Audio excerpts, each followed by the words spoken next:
Okay, welcome everyone. See, folks are still popping in. It looks like most of us are here. Welcome to the last regular board meeting of the school year on this glorious National Indigenous Peoples Day. It's great to have you all here with us. Trying to see, is that everybody? Trying to see.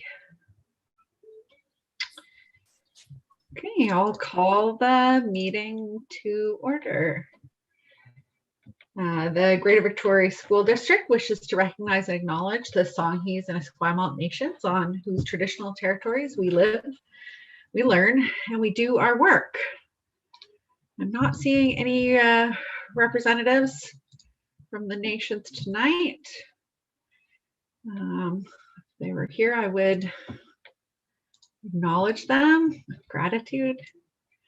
I also want to mention that the 4 houses that we serve, Songhees and Esquimalt, whose ancestral territories and unceded territories, we do our work.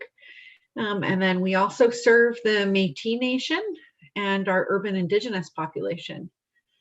We're blessed with great diversity, and I know at this time of year, we wish we were celebrating, the brilliance and beauty and resilience of Indigenous people. And of course, instead, it's a time of great mourning after the discovery at the Kamloops Residential School, and those discoveries continue in Manitoba and Saskatchewan, and I expect across the country we'll continue to be faced with the realities of residential schools, the horrors they wrought, and the legacy they leave for us. So as a school district, we're here to support our families however we can in collaboration with our Indigenous Education Department. We want to ensure that we're supporting in a culturally safe way, but I do just want to acknowledge what a heavy time this is and how much grief there is. I'd also like to take a moment to pause and reflect on all the letters, community concerns, and staff concerns that have been brought forward as it relates to systemic racism as it exists across SD61. The board has a lot of work to do to expose all these dark corners, because we don't want that to be the experience for any child, staff, or community member. Not even for a moment. So in the coming year, we must commit to personally and professionally unpacking colonialism and its culture in SD61 schools and the district. We've made significant mistakes this year, and we recognize that these harms will require us to personally do decolonization work in order to rebuild relationships and to best serve our students and our community. This is going to require commitment, action, and representation that reflects our intentions and shows community, how sincere we are in our desire to really transform our system. And I know we need to restore our relationships and become aware of our own colonial practices, especially if we want to work towards anti-racist governance, which I think should be all of our goal.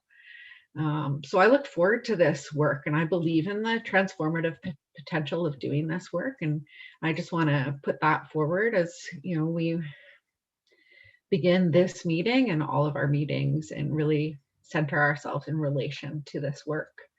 It requires self-reflection, self-awareness, self-criticism for everyone in our learning community. So I welcome you to reflect on your relationship to the land, to Indigenous people, and to the work at hand.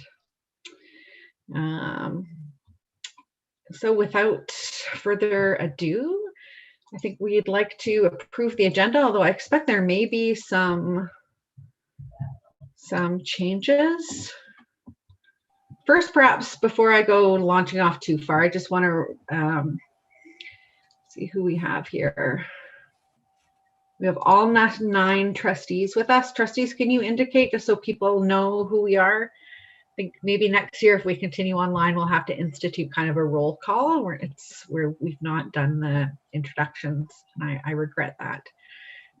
So all 9 trustees are here, and this is the regular board meeting. So it is, we're all voting members, and it is a more formal meeting tonight. We do have question period at sd61.bc.ca.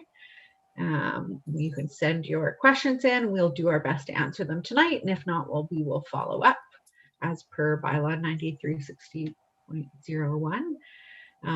And it is the practice or our policies for these meetings that the debate is for trustees, and as a motion is moved, I'll be looking to our partners and rights holders if they want to contribute to the discussion before the debate begins. If for some terrible reason I do not do that, please hold me to account and make sure that everybody has a chance to speak in good time. I think that's all the housekeeping before we approve the agenda. Trustee McNally and Trustee Painter, you wanted to make some adjustments? Yes, I'd like to add my report because somehow it got stuck in my outbox. So I'll just read it. It's under 2 minutes. So that would be at C21. And I have a notice of motion that I intended also to go forward, but it got stuck as well. So I'll read that when we get to notice of motions, if I may, Chair. Perfect. And make sure you send it in to, I think you have to Kim, but any notices of motion that get read in at that section will need the wording so we can reflect it properly. It has been sent in, yes. Yeah. Awesome. Thank you so much. Trustee Ryan Painter and then Trustee Ferris. I was just moving to adopt the agenda. I'd just like to add my name to trustee reports. Okay, you're I do see Trustee McNally on here at C2A, so we'll put Tom at C2B. Trustee Duncan. Yeah, thank you, Chair. I just wanted the agenda to reflect under D2B, and I believe it's C, that the motion that is in the agenda is actually under climate action plan, is actually an amended motion from that standing committee rather than the original motion I brought to the committee. And right now it looks as though I'm bringing that motion, that amended motion. I just wondered if the agenda could be amended to reflect that all of the motions are from the standing committees rather than the individual trustees that brought them to the committees in the first place. Thank you for catching that. Okay, seeing no other, I've got Trustee Ryan Painter has moved approval of the agenda. Trustee Leonard. Okay, Trustee Rob Painter. I have an addition. Sorry, I have an addition. That was what I was waiting for. Sorry, under trustee reports. Okay, we'll put you at C. Trustee Rob Painter.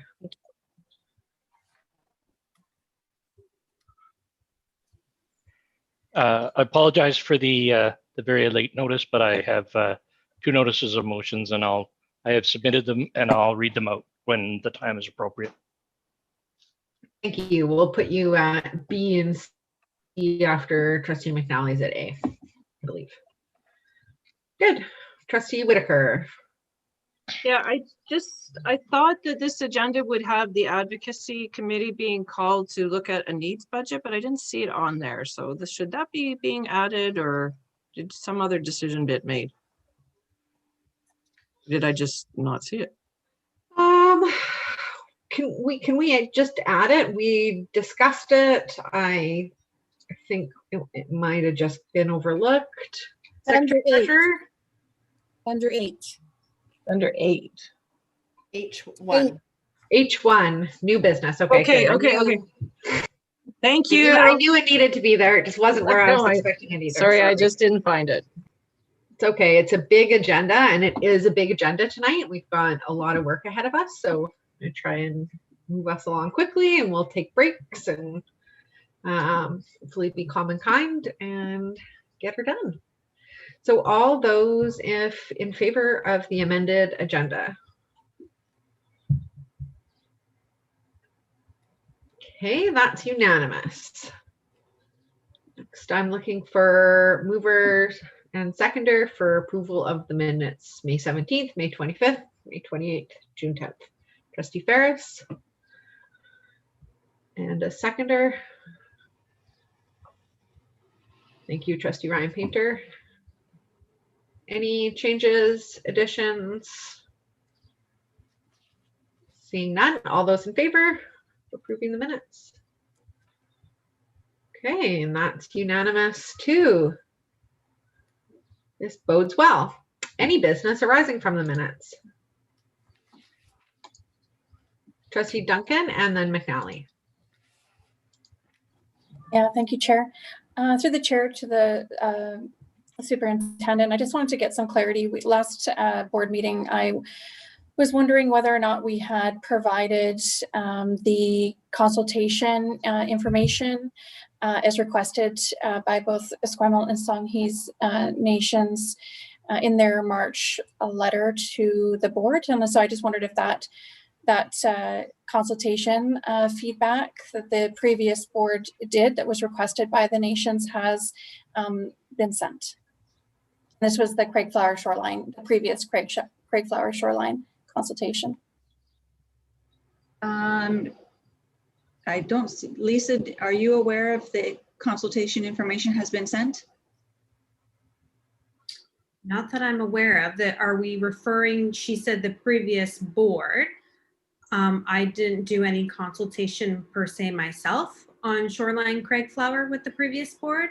I only have the documentation from what took place in January, February earlier this year.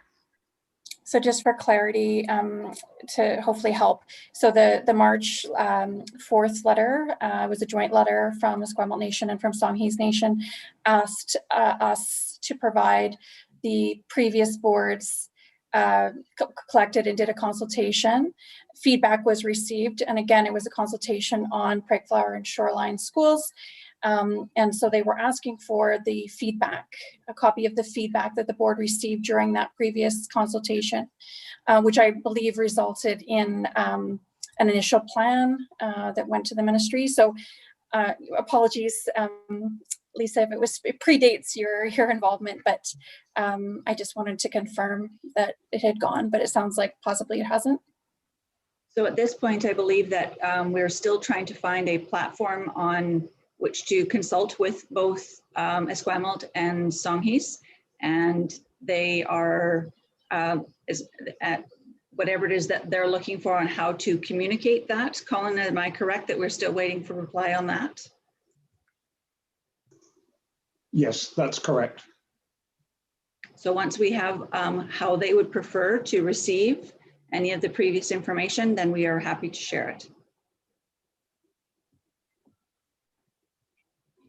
I think, and the same goes for our offer of providing funding for a facilitator for such a process. I know it's essentially in discussion. I think some things need to come first, which is that private apology piece will help us be able to have these conversations in a good way. Any other business arising from the minutes?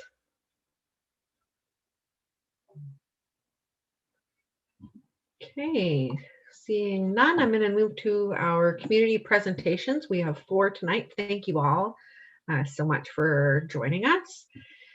Jack Meredith, you are the first presenter tonight. You have 5 minutes. Thank you so much for being with us. Okay, I have a PowerPoint presentation. Am I able to share my screen? You sure are. Hello, Jack. Let me make sure that setting is good. You should be able to share, yes.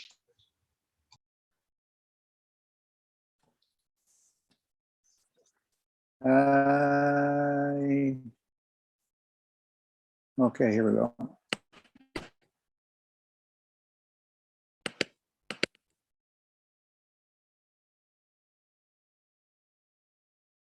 Okay, is it being shared? Can everybody see it?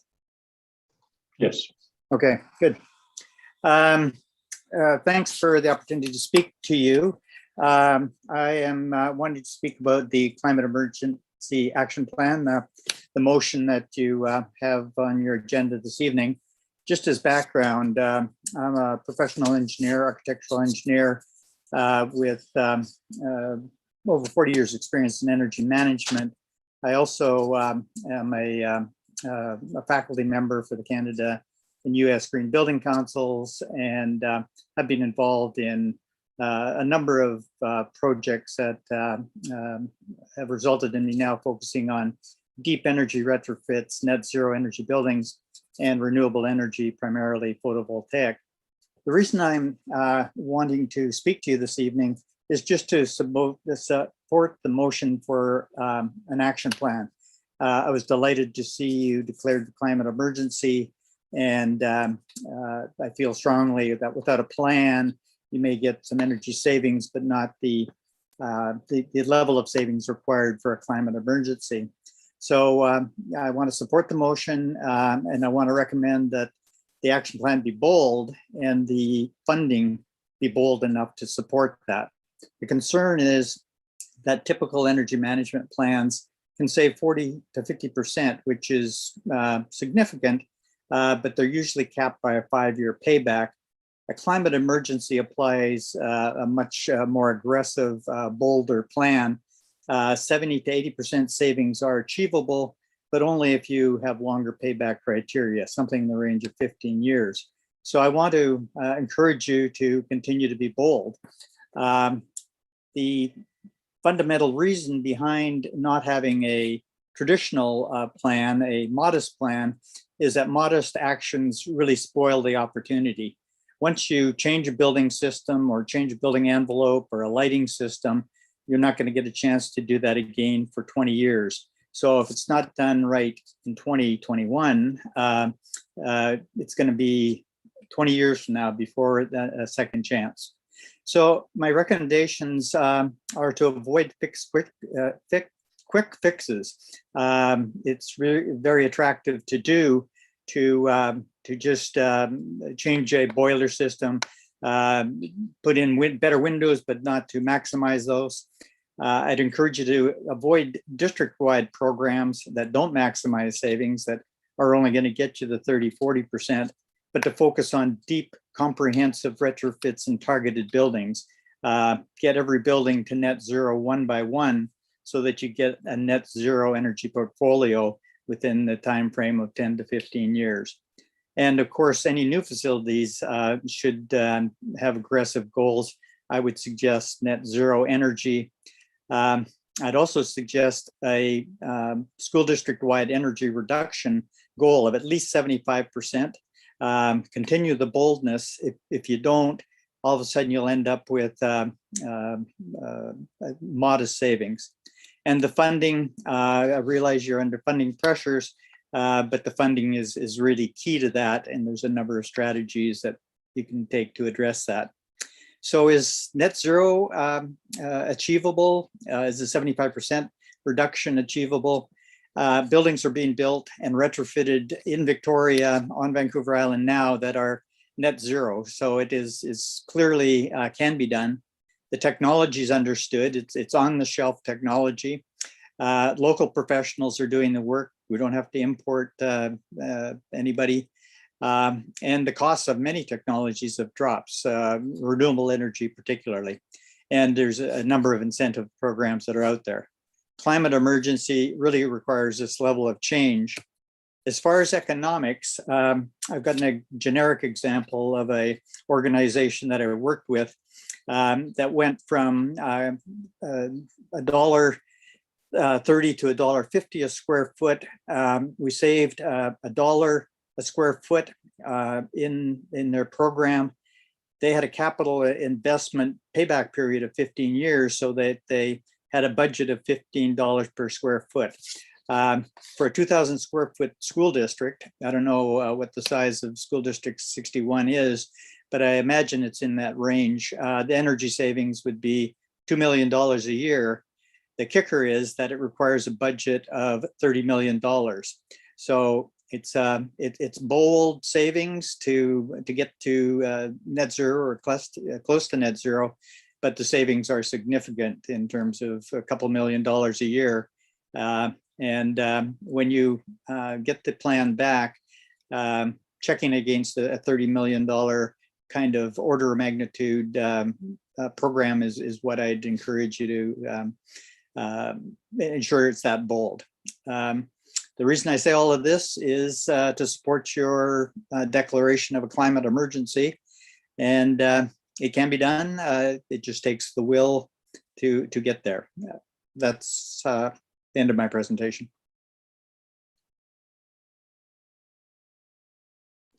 Thank you so much. That was exactly 5 minutes, so major bonus points for good timing. And you fit a lot of information in there. Thank you so much, Mr. Meredith. Really appreciate. So if you do have any questions, I appreciate that tonight might not be the time to ask them, but feel free to reach out to me and I can clarify anything that was not clear. Wonderful. Thank you so much. If you can stop sharing your PowerPoint, I'll welcome our next speaker, Talia Collins. Talia, I hope I'm pronouncing your name correctly. You got it. Thank you so much for being here. Yeah, of course. I guess I'm kind of just reiterating what Jack just had to say. But yeah, I want to thank you for allowing me the time to speak today. This is my first time at one of these meetings. I've never attended before, but I hope to attend some more in the future. My name is Talia Collins, and I'm a grade 11 student at Vic High. And I was asked to share my thoughts on climate action here by Dogwood and Parents for Climate. Firstly, I'd like to say thank you for the efforts that are already being made to combat climate change within the district. I've been organizing local climate strikes since 2019 with an amazing, passionate group of other youth. Our organization is called Our Earth, Our Future. And since 2019, our small team of people under the age of 19 has organized strikes that have drawn thousands of students together. Our largest strike was one of Victoria's biggest mobilizations in history with over 20,000 participants. The point I'm trying to get across is that students care about climate action. From kindergarten to the senior year of high school, we all care. This past year and a half have been extremely difficult, especially for students, as you know. And now more than ever, many of my peers are battling with stress, depression, anxiety, and a vast array of other mental health problems. I've seen a huge decrease in mobilization for climate action from youth, and this isn't because youth see climate action as a trend or don't care anymore, but it's become so overwhelming to think about these issues that many children avoid it at all costs. And that's where you, the adults that make decisions on our behalf, come in. Now is not the time to use our silence as an excuse to not take action. The climate action movement was spearheaded by children, but it cannot be our job to make sure that the adults are doing what needs to be done to protect our planet. To be completely upfront, budgets confuse me. I don't know how much things cost and how much money we have to spend, but what I do know is that this is not a situation where we can do the bare minimum to satisfy and then call it a day. Whether we want to or not, we have to find the funds to make adjustments. It's just not an option. I'm not here to recommend that you come up with a solid long-term plan for climate action. As much as I'd like to, it's not my place to make recommendations. However, I'm here to ask that my opinion, shared by thousands of other students in the district, is heard and valued. Nearly every decision that is made on our behalf is made without our consultation. As a closing request, I hope that you all look over the letter and recommendations written by Dogwood. I also hope that work is done to ensure that SD61 is actively making progress towards a cleaner future for my peers and me, especially after your declaration of a climate emergency. Thank you all very much for your time. Thank you so much, Talia. We appreciate you being here and sharing your passion and convictions with us. Thank you. We do really care about student voice, and so it's really fantastic to have the opportunity to hear your perspective. Next up, I was remiss at the beginning of the meeting not to share Devin Onishuk's regrets. They're not able to be here tonight, but they did send a beautiful letter, which we will circulate to trustees and include in the minutes. Or as not in the minutes, as a supplemental document if it's not already up there, so other folks can read it and reflect on Devin's perspective on student climate-led climate action, which is fantastic. So we're right up to Esther Cayo on the Burnside report. Sorry, Esther, if you thought you had another 5 minutes, but you're up. Thank you for being here. Thank you so much, and good evening to everyone. I am here to talk about the Burnside report. I have a straightforward question. There was supposed to be a second part, of the Burnside report due in June 2021, and there's no sign of it. And I'm wondering if I have other questions as well. I'm wondering if the Secretary Treasurer Kim Morris can confirm that that second part will be delivered this month, please. Esther, in community presentations, it's not a back and forth. So you can provide us with your perspective if you have questions, and we can address them under question period. I'm sorry. That's fine. I just wanted to ask the question. I was hoping I would get a straight answer at this time. I also want to draw attention to the proposed disposals of the Kailand. The objection to these disposals stands. Specifically, the criteria prior to disposal hasn't been met or haven't been met. Specifically, SD61 provided the public with false information about a supposed shortfall of $2.6 million associated with Vikai's seismic upgrade. That has been proven false. That is a basic requirement. And by SD61's own admission, and I do have this in an email, no analysis of the Kailand was conducted prior to declaring it surplus.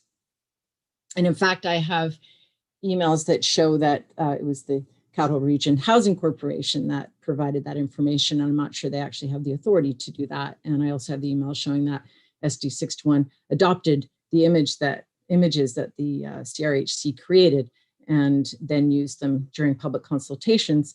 And there was false information in those images that did not fully inform the public as to the potential impact of the proposed disposals. Namely, the CRHC apparently took it upon themselves to decide that the 8-meter easement was still usable for purposes of education. I think a fire lane, it's hard to argue that a fire lane is usable for the purposes of education, especially if it interferes with already predetermined uses for that area, namely Vikai's long-awaited track. And so I want to confirm that the objection stands to these proposed disposals of the Kailand because the required prerequisites were not met.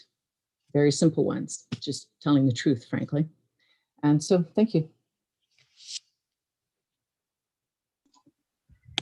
Thank you so much, Esther.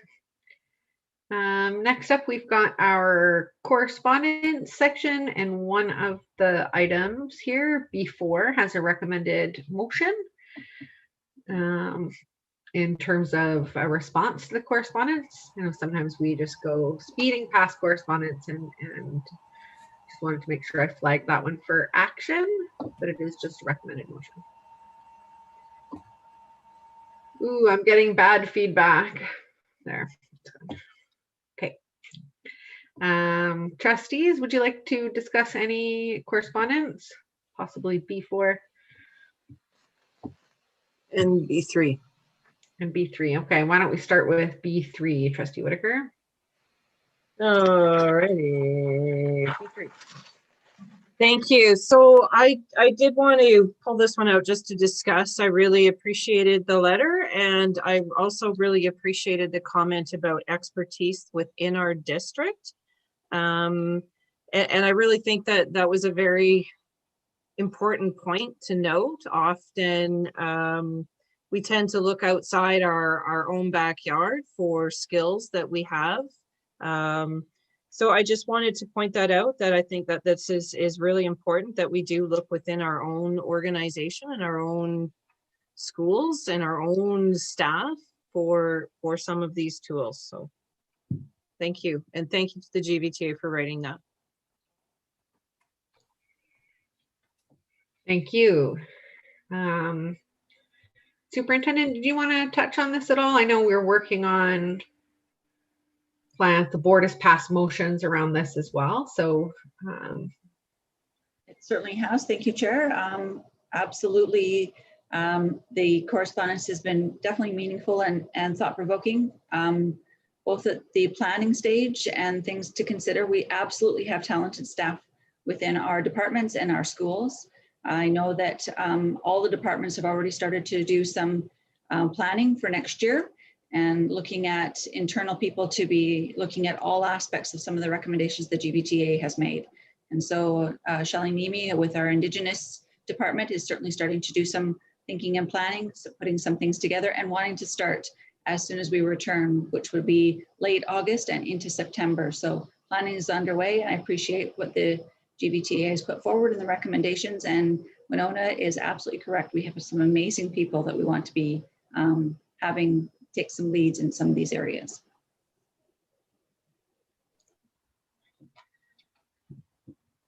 Trustee Leonard. I'd like to put the motion B4 on the table, please, on the floor. Okay, and this is a recommended response to the Mayor of Victoria, read the Bank Street School Building proposed partnership. Do you have a seconder? Thank you, Trustee Ferris. Any discussion?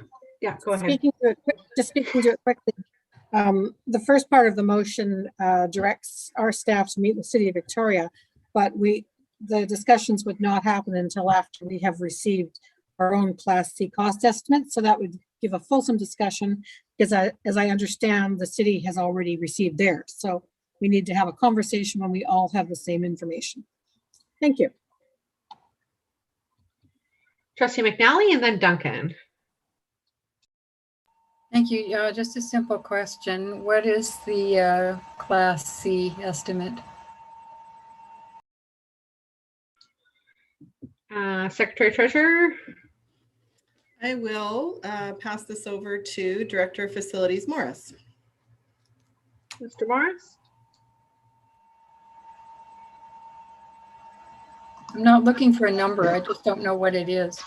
Yeah, through the chair. A Class C estimate is a level of estimate that is not as well defined as something closer to a different level. Let's just put it that way. So the City of Victoria did a Class C estimate. We are currently doing one. It will be ready at the earliest near the end of July, but likely a little bit later than that. So the Class C estimate doesn't go very deep. It gives you more of a mid-level view of the work that is being done and the kind of dollars that you need to dedicate to it. So it's sort of a ballpark to go forward with discussion. Correct. Thank you. Secretary Treasurer, did you have something to add? Yeah, I think I just wanted to comment that I believe that cost estimates work in the range of Class D to Class A. And so the more you move from D to A, the more refined the cost estimate is, and generally tends to be later in the planning or the construction stage rather than at the beginning. So I would say Class D at the beginning is very preliminary, and Class C is a little bit more detailed, as Director Morris has indicated. Okay, Trustee Duncan and then Trustee Whitaker. Yeah, thank you. Through the chair to the Secretary Treasurer or possibly Mr. Morris. I just wondered whether or not the building condition report, which is I believe how it's referred to in the letter from the mayor, has been provided, if a copy has been provided to us. And if so, if that copy could be provided to the board, please. Trustee Whitaker. Thank you. So I just want to express my concern, or maybe you could provide some clarification. The line in the letter that says, to formally request the Greater Victoria School District Board of Education give direction to School District 61 staff to work directly with City of Victoria to explore potential solutions that would permit the restoration of the Bank Street School building. So if we pass this motion, does that then make the decision now that we are restoring Bank Street? Secretary Treasurer. I had the same observations, Trustee Whitaker, and so I believe the motion is a little bit more general, using words like may or discuss options, potential options, things like that. It's not as definitive as the city's request. Yeah, I of course, just through this motion, I am concerned because I don't want us to get halfway down and then we suddenly appear like we're the bad guys because the city's expecting us to put uber amounts of money into Bank Street to maintain heritage when it possibly doesn't suit all of our needs. We need a school in the downtown area. And anyway, just expressing my concerns as to where this is going. Trustee Leonard. So would an amendment work to strike out that may permit the restoration and just have it say the staff to explore potential options of the Bank Street School building? That would certainly make me feel a little bit better. Motion's on the floor for the amendment. Do you have a seconder for the amendment? Thank you, Trustee Hensa.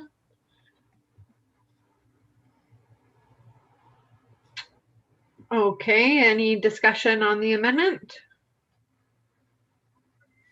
Trustee Reinpainter? Yeah, thank you, Chair. I have similar concerns to Trustee Whitaker, so I appreciate Trustee Leonard's movement on this amendment. I have a question for the main motion, but I'll wait for it there. But I'm gonna support this. Thank you. Okay, any discussions on the amendment? Rob Painter, Trustee Painter?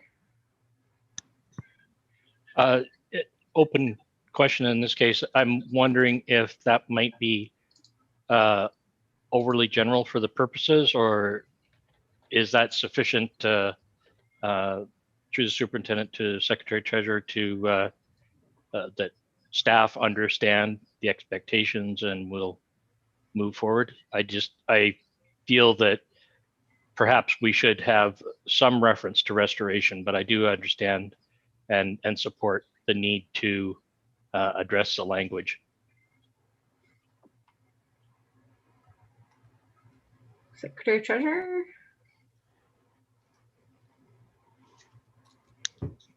I think it is very general. I assume if this amendment passes and the main motion passes, that the gist of the letter is there in terms of their request. And for us to discuss, explore potential options is general enough, and I think pertains to the letter, so is fairly explicit around what the topic will be. Okay, seeing no further speakers to the amendment, I'll call the question. All those in favor? And that looks unanimous. So we're back to the main motion as amended.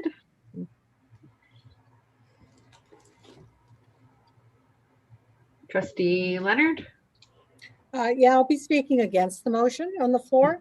The City of Victoria seems to keep making motions with little substance behind them on things that are usually within the school district purview. While I acknowledge that they might put dollars towards them, I can't imagine it would be enough to make this project feasible in the school district's eyes. So I'm not able to support the motion going forward. Thank you. Trustee Reinpainter? Thank you, Chair. Through you to the Secretary Treasurer and possibly to the Director of Facilities. In terms of the Class C cost estimate and understanding the nature of the motion as it is now is much more general, my curiosity is around what those cost estimates are going to result in. Is it going to have several options in terms of what cost estimates may be? And perhaps that was said and I missed it, so if it was, my apologies. But I would just be curious to see if through those cost estimates, we're given an opportunity to see what various options might be, so that when we come to the city, we can have some options to speak through. So through you, Chair, thank you. Go ahead. I was just going to say, through the chair, The Class C estimate is to, its only mandate is to look at that building, what it would cost to bring it up to seismic integrity, access. So we'd have to put an elevator in there and update the heating system and whatever has to be done just to bring it up to a safe building. Nothing else is in our Class C estimate.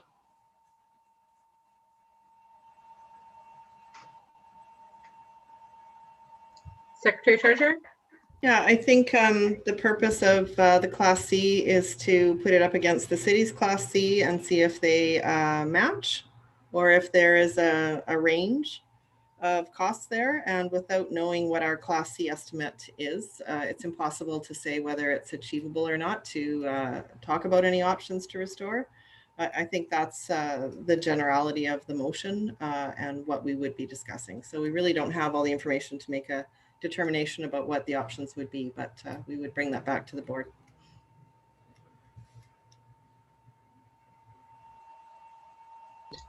I've got Trustee McNally, Duncan, Whitaker, or Rob Painter, and then Whitaker. So I just want to clarify my understanding and see if it's right. So the way I see this is it's going forward and seeking information about costs of upgrading Bank Street to a usable condition, and it includes some discussions with the city. It doesn't obligate the school district to anything, and yes, it'll, I guess, take staff time, but what will come out of this, we will come out of it with more information that will be useful to us. Could I say that's a true characterization? Or am I off base with that? No, I think that's certainly one perspective. Trustee Duncan? Yeah, I just wanted to seek some clarification on terminology. I wanted to confirm that the building condition report that's referenced in the city's letter is in fact is a Class C report. It's not a separate type of report.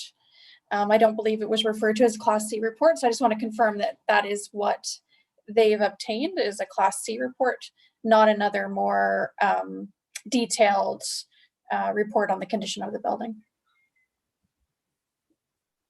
Secretary Treasurer or Mr. Morris?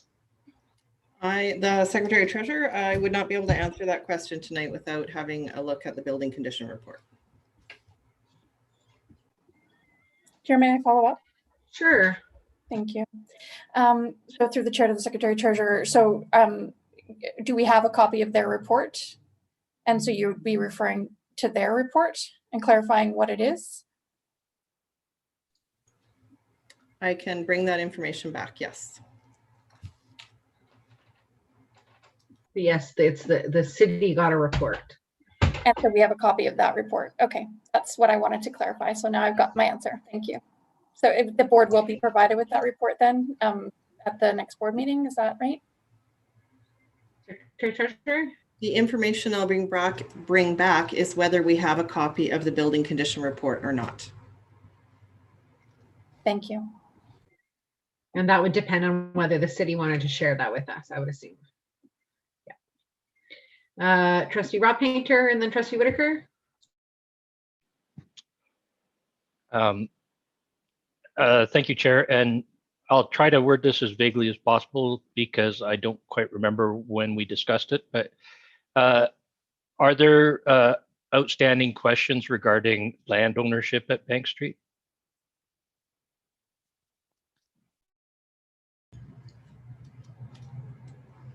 Secretary Treasurer?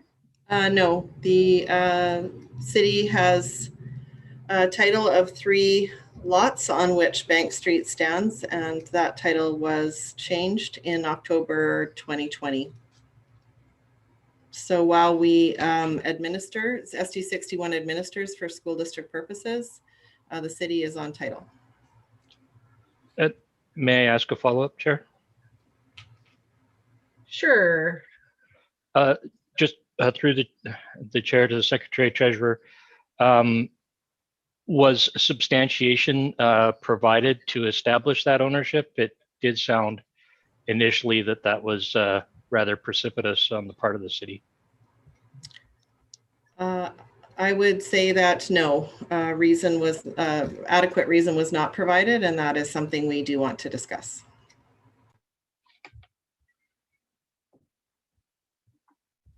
Do you have questions related to whether we want to meet with them? Yes, Chair. My question would be that at this point in time, it may be worthwhile while they are seeking, favors from us essentially to raise that other issue, and actually, there is leverage at this point. There may not be afterwards.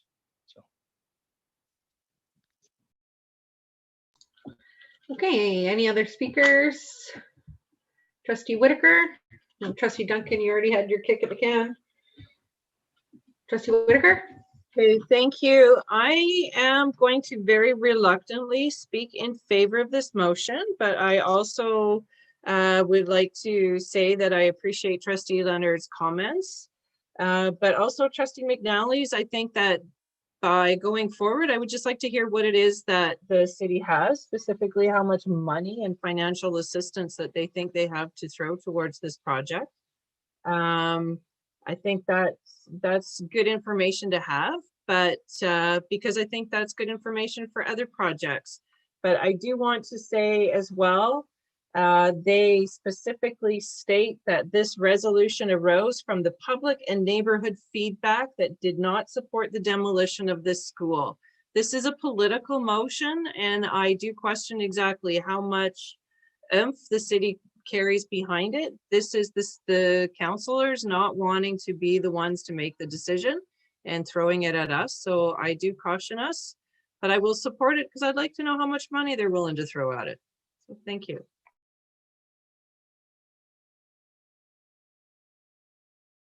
Trustee Duncan, did you have a question of clarification? I did, yeah. I'm happy to cede the floor to Trustee Painter. I don't believe he's had an opportunity to speak to the motion, but I do have a question of clarification, yeah. Trustee Painter?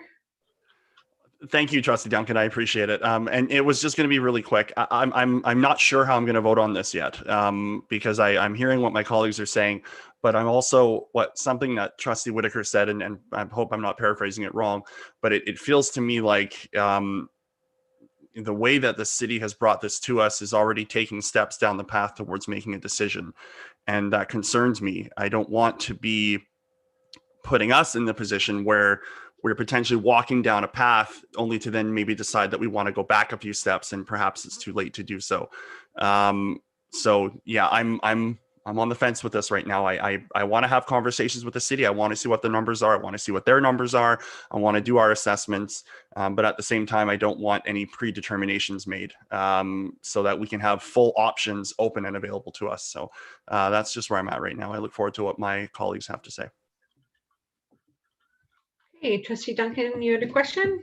Yeah, thank you, Chair. I just wanted to clarify through you to the Secretary Treasurer the practical implications of the last part of the motion that reads that any meetings occur after school district number 61 receives its Class C cost estimate of Bank Street School.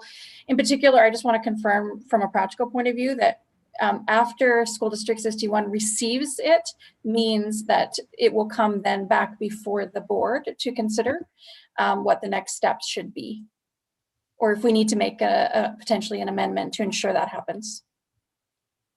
Thanks. Secretary Treasurer? Yep, I can commit to providing the Class C estimate to the board.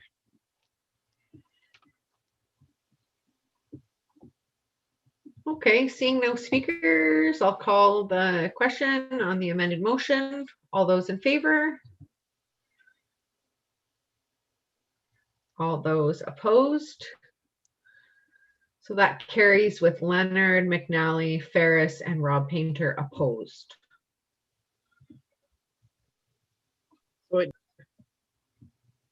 Trustee Whitaker? You're muted. Sorry, can you tell me the count again? Yep, there was Trustee Rob Painter, McNally, Ferris, and Leonard opposed. And the balance voted in favor. So you, me, Trustee Hansa, Trustee Ryan Painter, and Trustee Duncan.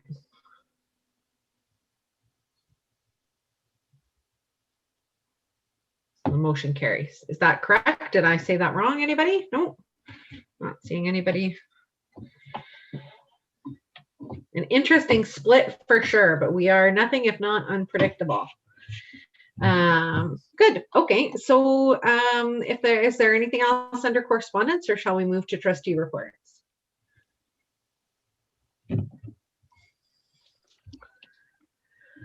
Okay. Wonder if everybody else's house is as hot as mine is. I'm going to be beet red by the end of this meeting. My house is really cool right until about this time when it starts cooling down outside. It gets sweltering in here. So if I pass out, that's what will have happened. So my report is at page 219, 219 of the backup. I just, it's my regular report. I've reflected on some of the challenge of this year and the work ahead of us, decolonizing our processes, schools, curriculum, improving our budget processes. And of course, we're facing another year with difficult, unimaginable shortfalls, really, and recovering from COVID, which has taken such a toll on our students, families, staff, and communities. I think especially through this spring, it's easy to kind of forget what an impact this has had on how we deliver education. And while it looks to a near normal September, I think we're all a little changed. So just my hat's off to everybody in our system who has shown up with their very best self, even when it's been so difficult, and for participating and contributing in all the important ways that you have, and really wishing everybody a safe and restorative summer break. I've also outlined all the meetings. I think there's 40 meetings there, something like that, which is way more than usual. So busy spring here. And then I just gave you a bit of my reading list as well. I also wanted to mention there are so many really fantastic webinars out there. And if you search webinars related to TRC, I watched one today on critical race theory, which is pretty timely with some of the discussion going on in the States. So just lots of wonderful kind of like lunchtime learning. So many resources, and our Indigenous Education Department is also providing links to lots of resources. So if anybody's keen for summer reading or summer learning, there's lots out there.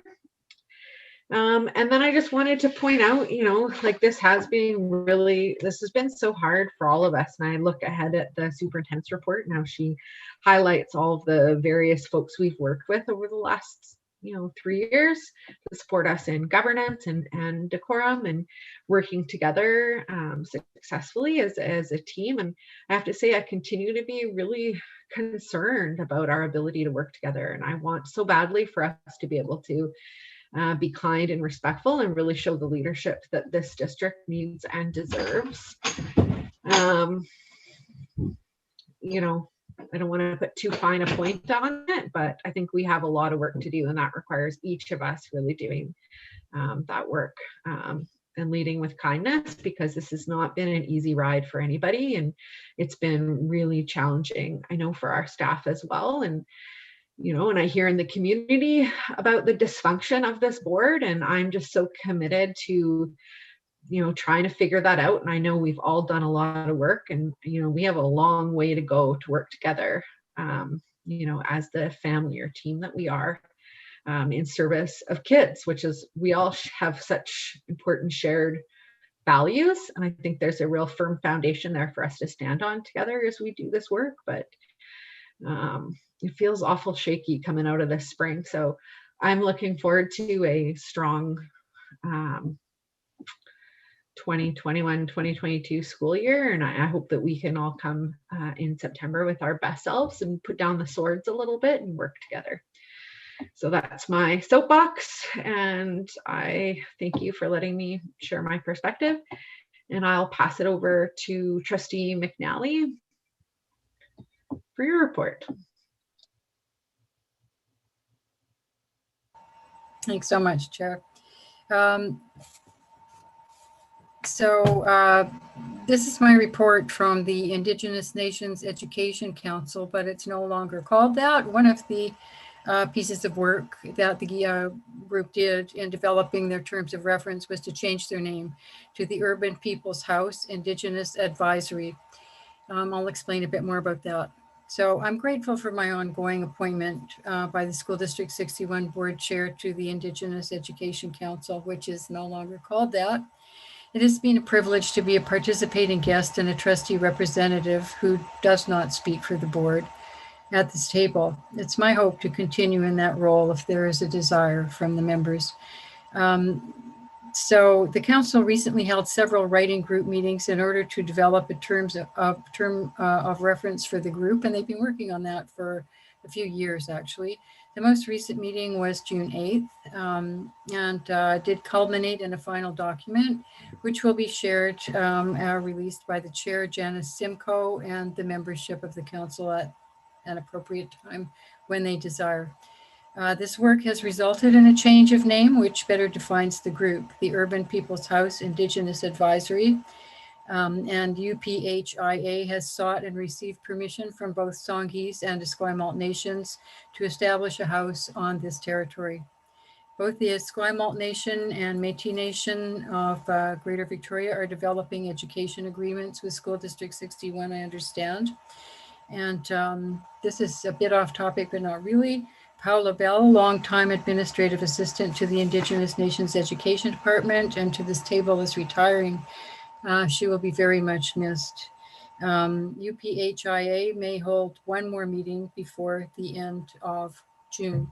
And Chair, if I have any time left, I would just like to say that on June 8th, the nations held a canoe protocol in the Inner Harbor, which was followed by a drum circle. Many nations came to participate, and I was honored to be present to, just as a human being, to listen and learn.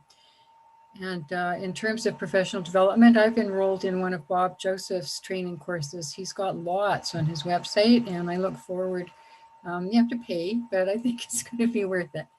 So thanks for listening to my report. Thank you, Trustee McNally. I'm trying to remember who, Trustee Ryan Painter?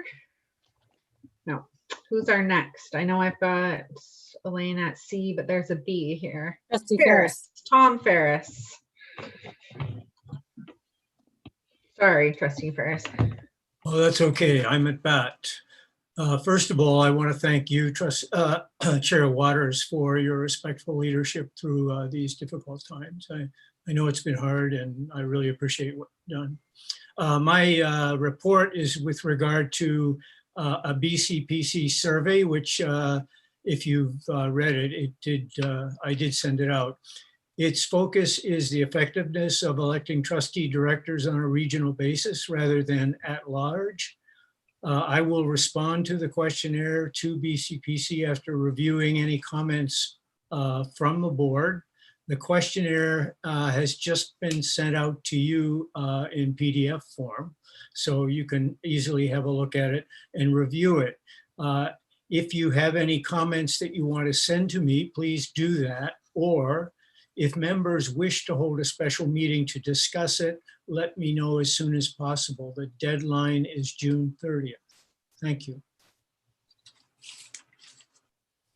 Thank you very much. Trustee Leonard. Thank you. I have an unusual trustee report. While I welcome and encourage the advocacy, passion, and constructive criticism that we have seen during this budget process, I feel I must also speak out about the personal and brutal attacks that have taken place on our staff and a few trustees.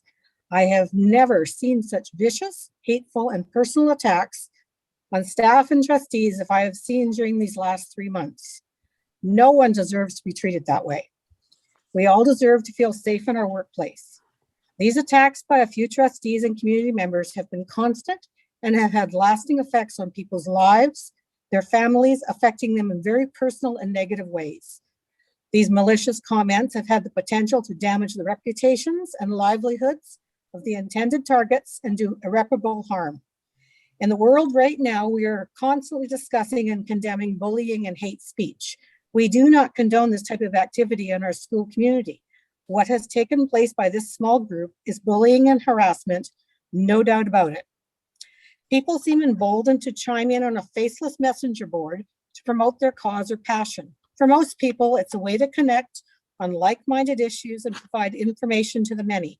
But it is very easy to talk trash on Facebook and Twitter and feed into the mob mentality of hatred just to see where the thread goes. This has certainly worked for a few community members and trustees who have engaged, promoted, and even perpetuated this cowardly conversation. Criticism is very different from personal attacks. Criticize the system all you want, but don't make it personal. I hope as we move into the fall budget meetings, we can discuss the issues and leave the character assassinations at the door. Thank you. Chair, may I ask a point of order? Sure. I hope I'll be free to state my own opinions during trustee reports. That's not what I understood this section of the agenda was for, but you know, now that we've set a precedent and there's been no call out about it, I may have 2 minutes of opinion about other people's behavior too at some point. So I hope you'll just accept that. I think you just did that, Trustee McNally. We have the policy committee is looking at providing some parameters around trustee reports. I take your point. I'm now going to move on to the Education Policy and Directions Committee. Trustee Ferris.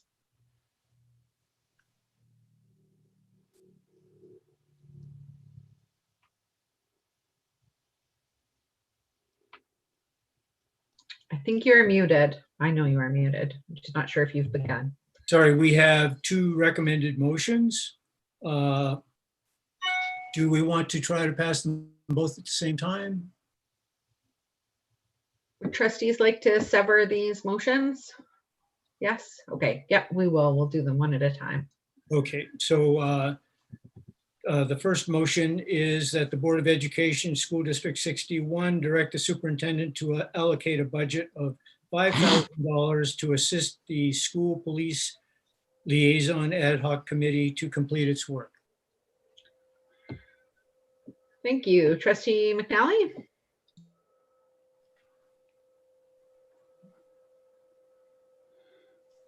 A darn little hand won't hit the unmute button. So could I just have you know, a general rundown about what the $5,000 is for? I think I know, but I'd just like to have it stated more broadly and not just my understanding. Could I direct your question to Nicole Duncan? Trustee Duncan? Yeah, sure. I'm happy to provide that context for Trustee McNally. So the request was for $5,000, and really the purpose of it is to help the committee.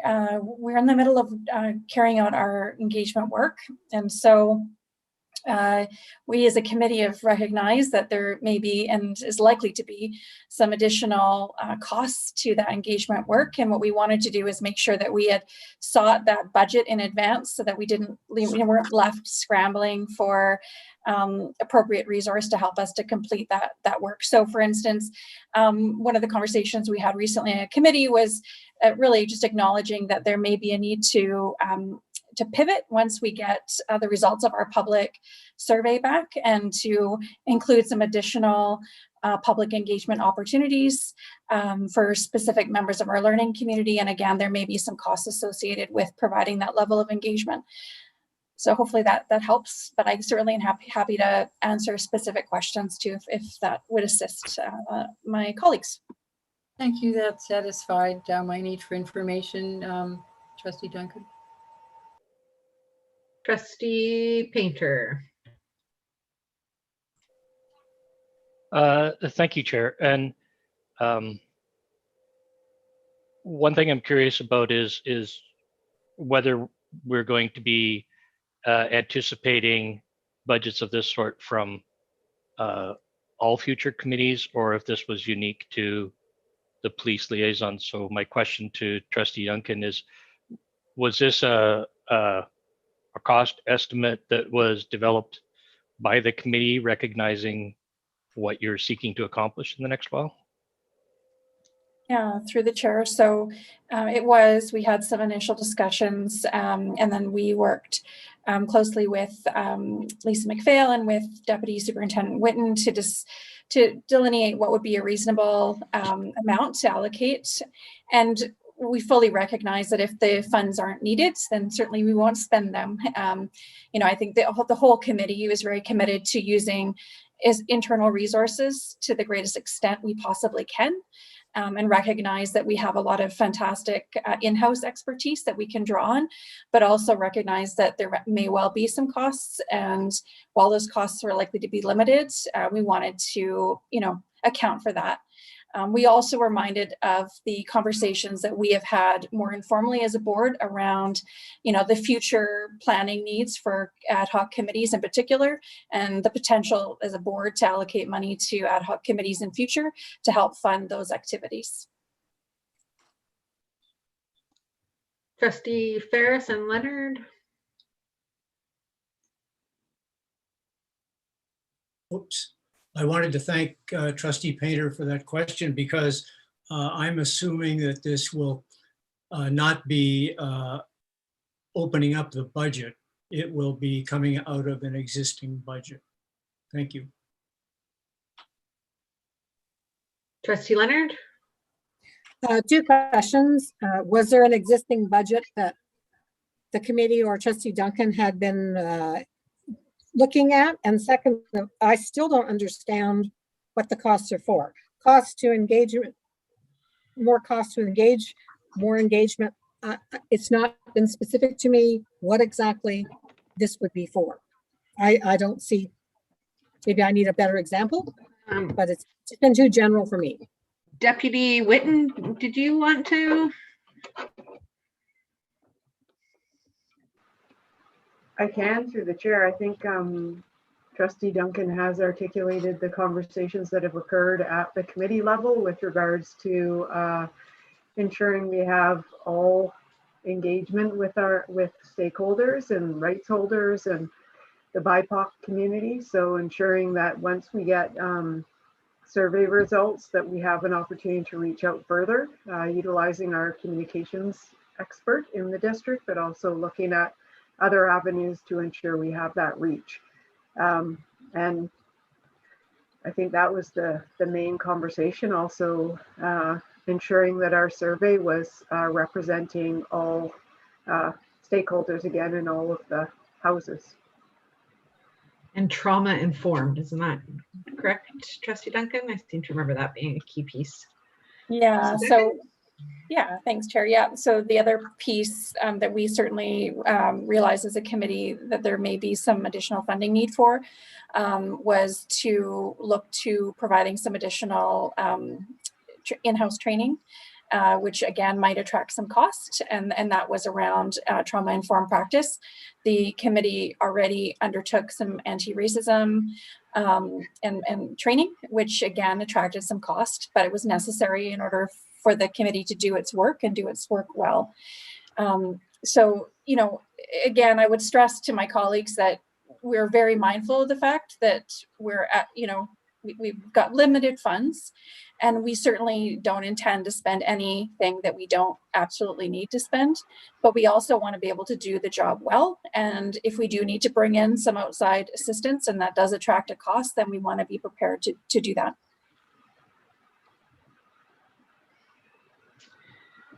Okay, seeing no more comment or debate, I'll call the question. All those in favor of allocating a budget of $5,000 to assist the school police liaison ad hoc committee complete its work. All those in favor? All those opposed? So that's 1 opposed, Trustee Leonard, and the motion carries. Our next question, or next motion that comes from Trustee Painter is that the Board of Education School District 61, Greater Victoria, send a letter to the Parliamentary Secretary for accessibility, MLA Dan Coulter, and local MLAs requesting that people and children with dyslexia, learning and communication disability designations be included in the new Accessible British Columbia Act, which has not yet received final reading. Trustee Ryan Painter. Thank you, Chair. 2 amendments, and I believe if you sought unanimous consent, you would probably find it because they're relatively minor. I'll put the first one to you, and then we can go to the second. The first is to add, after send a letter to the, add Minister of Social Development and Poverty Reduction, Nicholas Simons, and then comma. And then Parliamentary Secretary after that, and then it would continue. So I put that to the floor first, and perhaps there'll be unanimous consent to just add that. Does anybody have any issues with adding those recipients of the letter? Seeing none, let's do that by unanimous consent. Thank you, Chair. And then one final is to strike the comma and the last sentence, as the Act has now received final reading and has received royal assent. And so if you seek unanimous consent, I'm sure you will receive it. Does anybody have any challenges striking everything after the comma, as it's no longer relevant? Okay, I think we can do that by unanimous. And Chair, if I can just speak to the motion. Please do. I really appreciate the opportunity to bring this motion forward, and I've been very fortunate to have been engaging with the Disability Alliance BC, Dyslexia BC, in particular, Kathy McMillan, who have been doing really amazing work leading the initiative to get dyslexia, learning and communication disability designations added to the new Accessible British Columbia Act. In my discussions with them after the Act received royal assent, they said, don't take your foot off the gas. We need to continue to advocate to bring these back in. And certainly they are still meeting with ministers and MLAs. They are still advocating to do this work, and they have asked boards of education and others who are interested in this to please carry forward with this. So I'm very happy to have this here, and I hope my colleagues will support it. Thank you, Chair. Thank you. Any other speakers to the motion? Trustee Whitaker. Thank you. So I just, under point number 4, you say, it says that because there is no reference to human rights, that Bill 6 will make it harder for people to exercise their rights. So the human rights are everybody's human rights. So I'm just looking for some understanding how there's the thought that because it's not written in there, that people won't have their human rights anymore. I didn't understand that piece. Chair, if I may, I can respond. Okay, I will go ahead. So that was in my conversations and through the advocacy of Disability Alliance BC and Dyslexia BC. Their concern was that excluding dyslexia, learning and communication disability designations from this Act, unlike the federal Act, which actually does include these, was a potential case of neglecting the human rights and learning rights, educational rights of people with these designations, and therefore excluding them specifically from being supported, not just through an education system, but also through the Act as a whole. They very much see it from the perspective that I understand as systemic. If you're not supporting them in the education and learning, you can't support them through the rest of their development and the rest of their growth and the rest of their life. So that's certainly what I was intending to relay in that point that I put in the memo, Trustee Whitaker. I don't know if that makes sense or not, but that was my intent. Yeah, no, I guess my question is because it's not written in there. I mean, and anyway, I no, it didn't really answer my question. I don't understand where people have human rights federally. At provincial level, it doesn't need to be there. Anyway, then I looked to number 6, and your comments are that the Disability Alliance of BC is concerned with the lack of individual complaints within the bill. So maybe you can just clarify with me a little bit more. What is your relationship with Disability Alliance BC? Because it appears that they've written these comments. Yep. So the Disability Alliance of BC, through Kathy McMillan, have reached out to several school districts, namely Chilliwack and North Okanagan-Similkameen, to check with them or to advocate that this advocacy happen from school districts. And I was one of the trustees that was reached out to by Chilliwack school trustee, who asked if I would be able to bring this to the board, which I have done through the Education Policy Committee. Trustee Rob Painter. Yes, I'd like to just add to Trustee Painter's comments.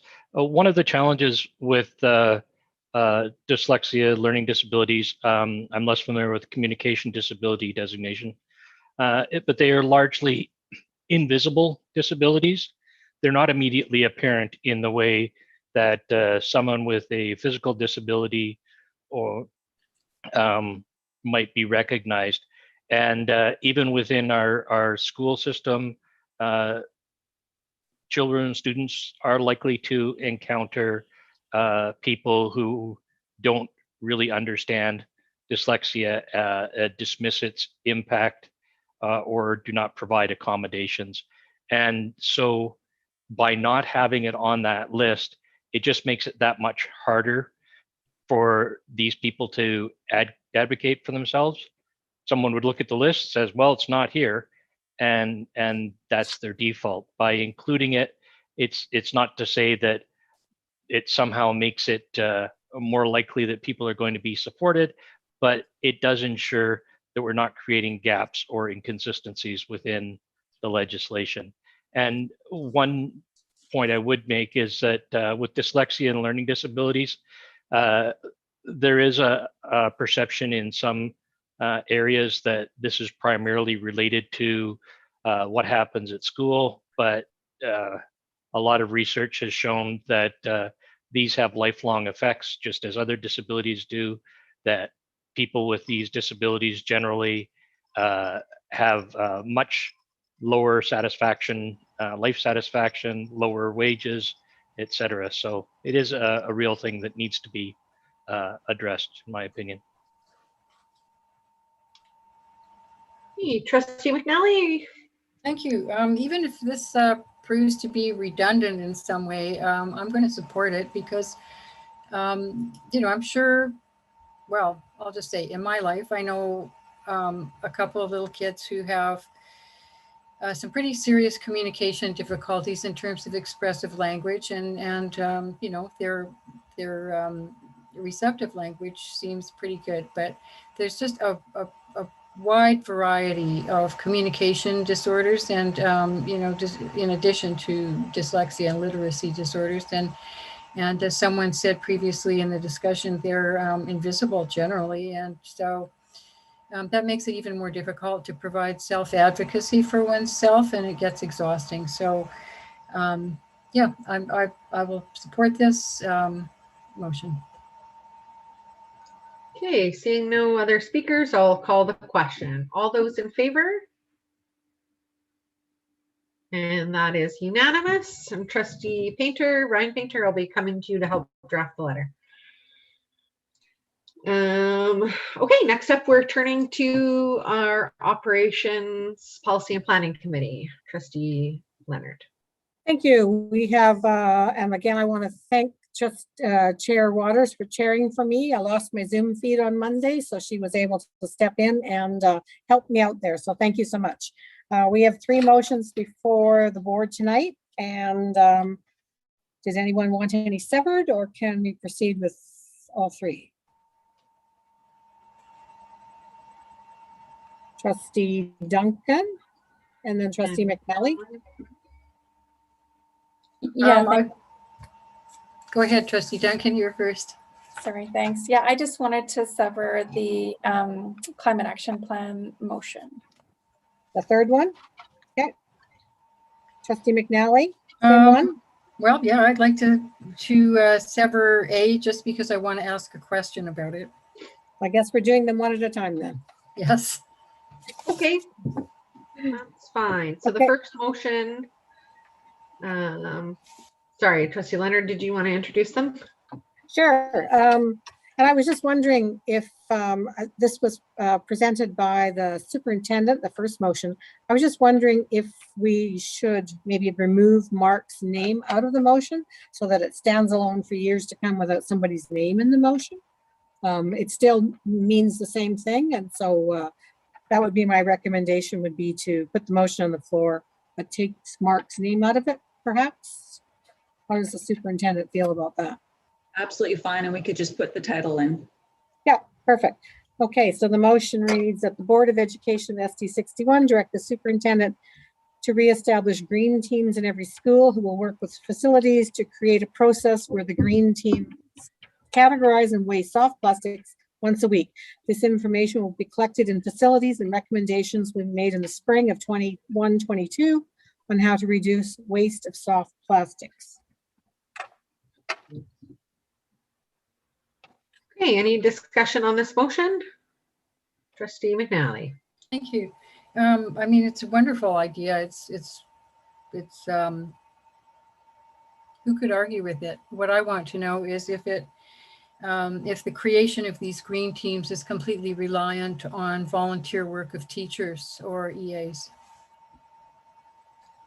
That is exactly the question that I asked in the committee meeting.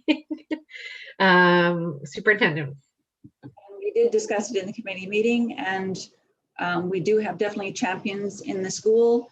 A lot of our staff are a part of this and want to be, so it is voluntary. And if there is nobody to do it, our principals and vice principals will pick it up, but ultimately it's led by our students, and Mark or someone in facilities will be the go-to person with them to be able to weigh and measure. He thinks he can get a pretty good idea of what we are actually bringing to school in fairly short order into the fall, that we'll be able to bring forward a plan of what to be doing about it in the early spring.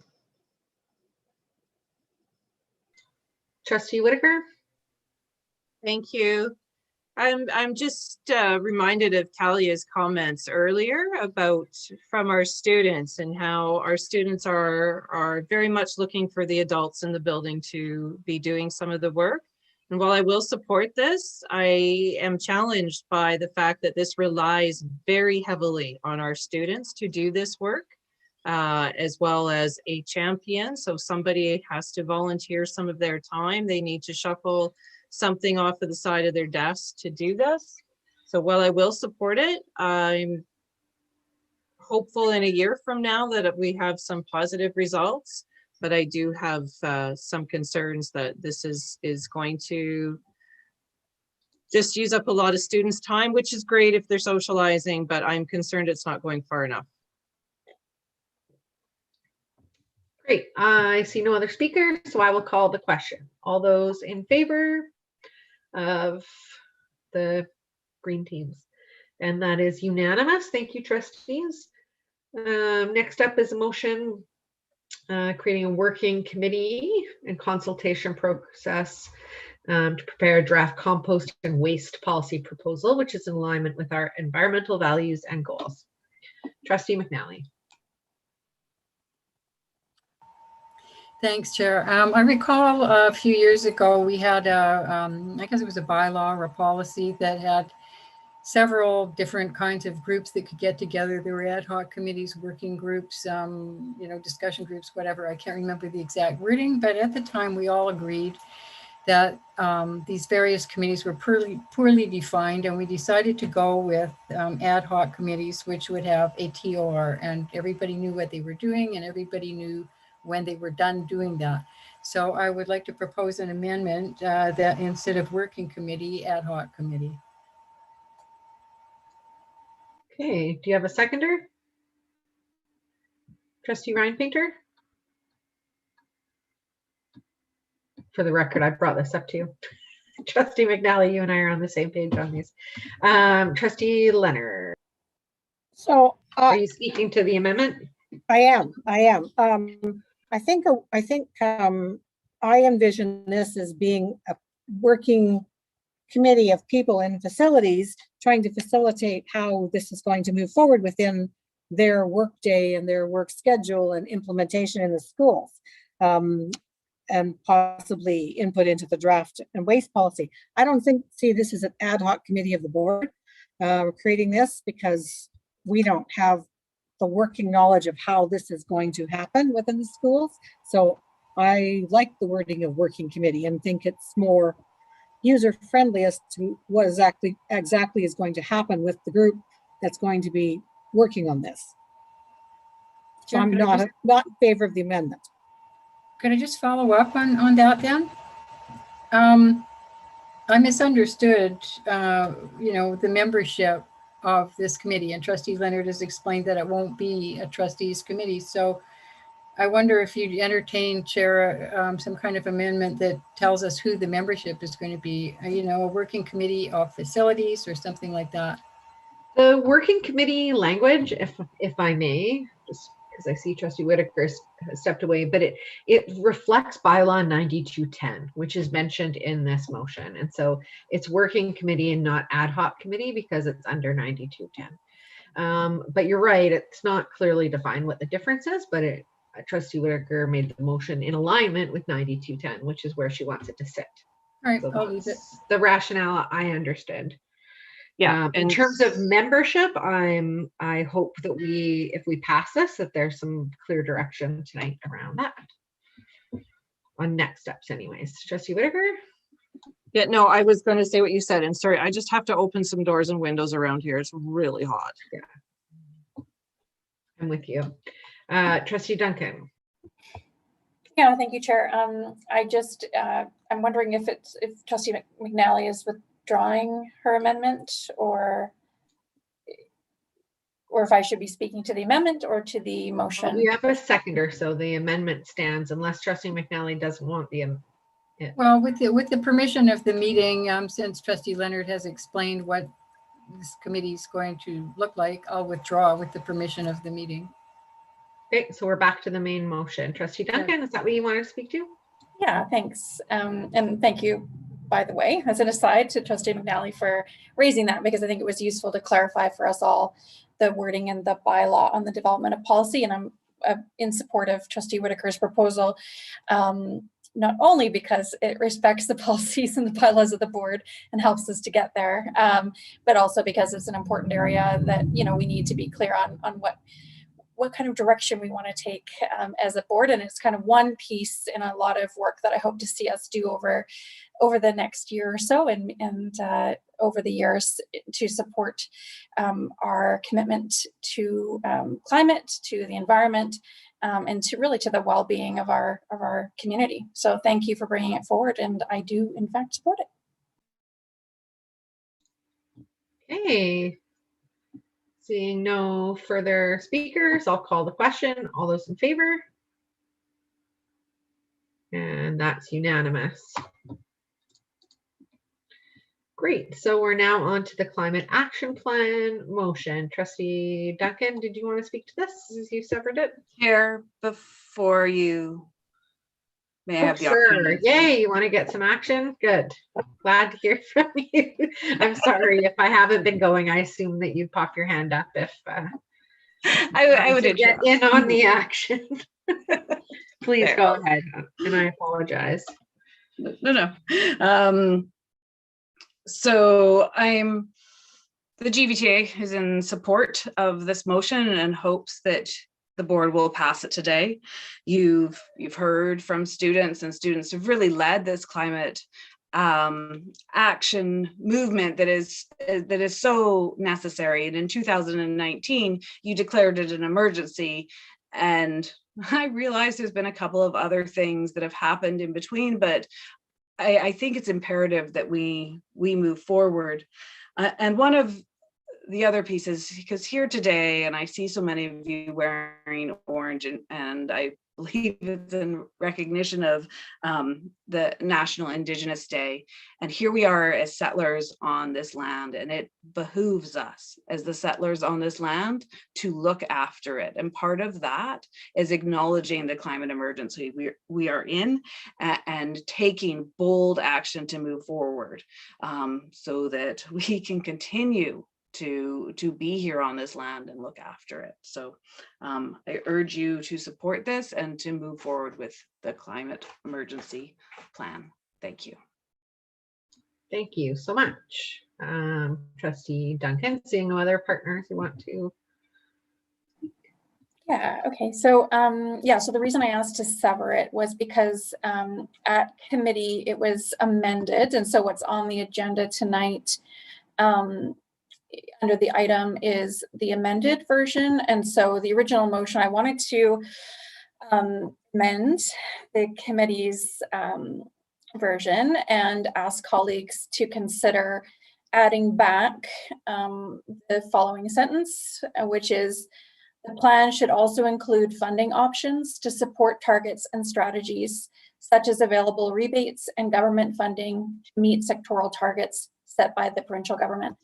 So for the benefit of staff, we're trying to make a note of that. It's in the memo on page 243 of the packet, if you want to be able to just sort of cut and paste that into for the minutes. But so yeah, I'm hoping that colleagues will consider the need to give that further direction to the staff who are going to be collectively working together to bring a draft plan to the board. I understand that, you know, the committee wasn't keen on setting a timeline of September and thought that December was more feasible. And so I accept that. Of course, I'd like to see the plan as soon as possible, but I understand that there are many things going on and that the committee felt that December would be a more reasonable timeline. But I would appreciate if the board could consider adding in that further direction around funding. Do you have a seconder? Thank you, Trustee Ryan Painter. Any speakers to the amendment? Trustee Whitaker and then Leonard. Thank you. And I do support that amendment. I wonder if within that amendment, instead of just funding options, it could be budget and funding options.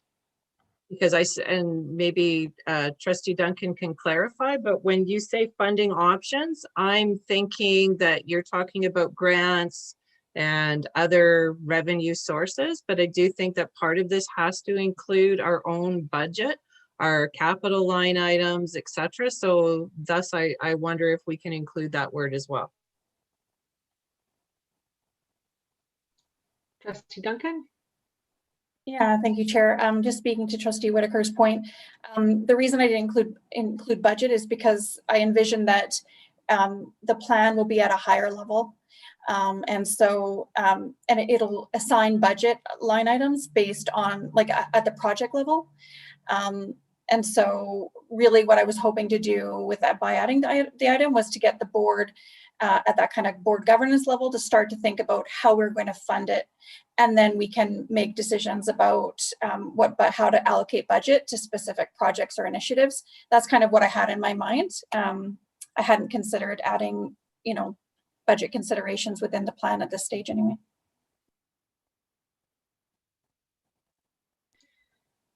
Okay, Trustee McNally, you wanted to speak to the amendment? Or sorry, Leonard? Thank you. So I against this. I spoke in favor of taking this line out of the original motion, and so I'm not able to support it tonight to add it back in. I think that we have a lot going on right now, and if we can get something in place by December to fulfill the first part of the motion before us, I think that would be great. If staff do go forward and start identifying funding options, that's great, but to actually add that to what they need to do in order to get this moving forward, I think I'm not in favor of adding that back right now at this point in time. I'm just wanting to get the plan out there and get the plan started and get the plan in front of us. Thank you. Trustee Ryan Painter? Yeah, thank you, Chair. I'll be quick. I'm going to support the motion, the amendment, because I appreciate that we've got a motion here talking about a plan, but a plan should also include, the possibility to look at funding options to support those targets and those strategies. And I think looking at the funding options available, I think aligning what we're doing with the energy manager that we currently have on board and bringing everything together so that when we have the climate plan, we also have options available to look at to how to implement the climate plan. I have full confidence in our staff's ability to pull those pieces together. I do understand and appreciate that there is a lot going on, but I think as we've heard tonight from both of our presenters, we need bold action and we need action quickly and immediately. And so I think this amendment aligns with that as well as the main motion. So I'll be supporting it. Thank you. Okay, I'm going to call the question on the amendment. All those in favor? All those opposed? So that's Trustee Leonard and Ferris opposed. The motion carries. So we're back to the main motion as amended. Is there any discussion? Seeing none, I'll call the question. All those in favor? All those opposed? Trustee Leonard opposed. The motion carries. Okay, before we move into the next section of our agenda, I'd like to propose a 5-minute break. I'm gonna go pour a bucket of ice water on my head. Trustee Duncan? Moving that motion. So moves. Ryan Painter, all those in favor? Thank you. So let's come back at, let's say 9:16.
Welcome back, everyone.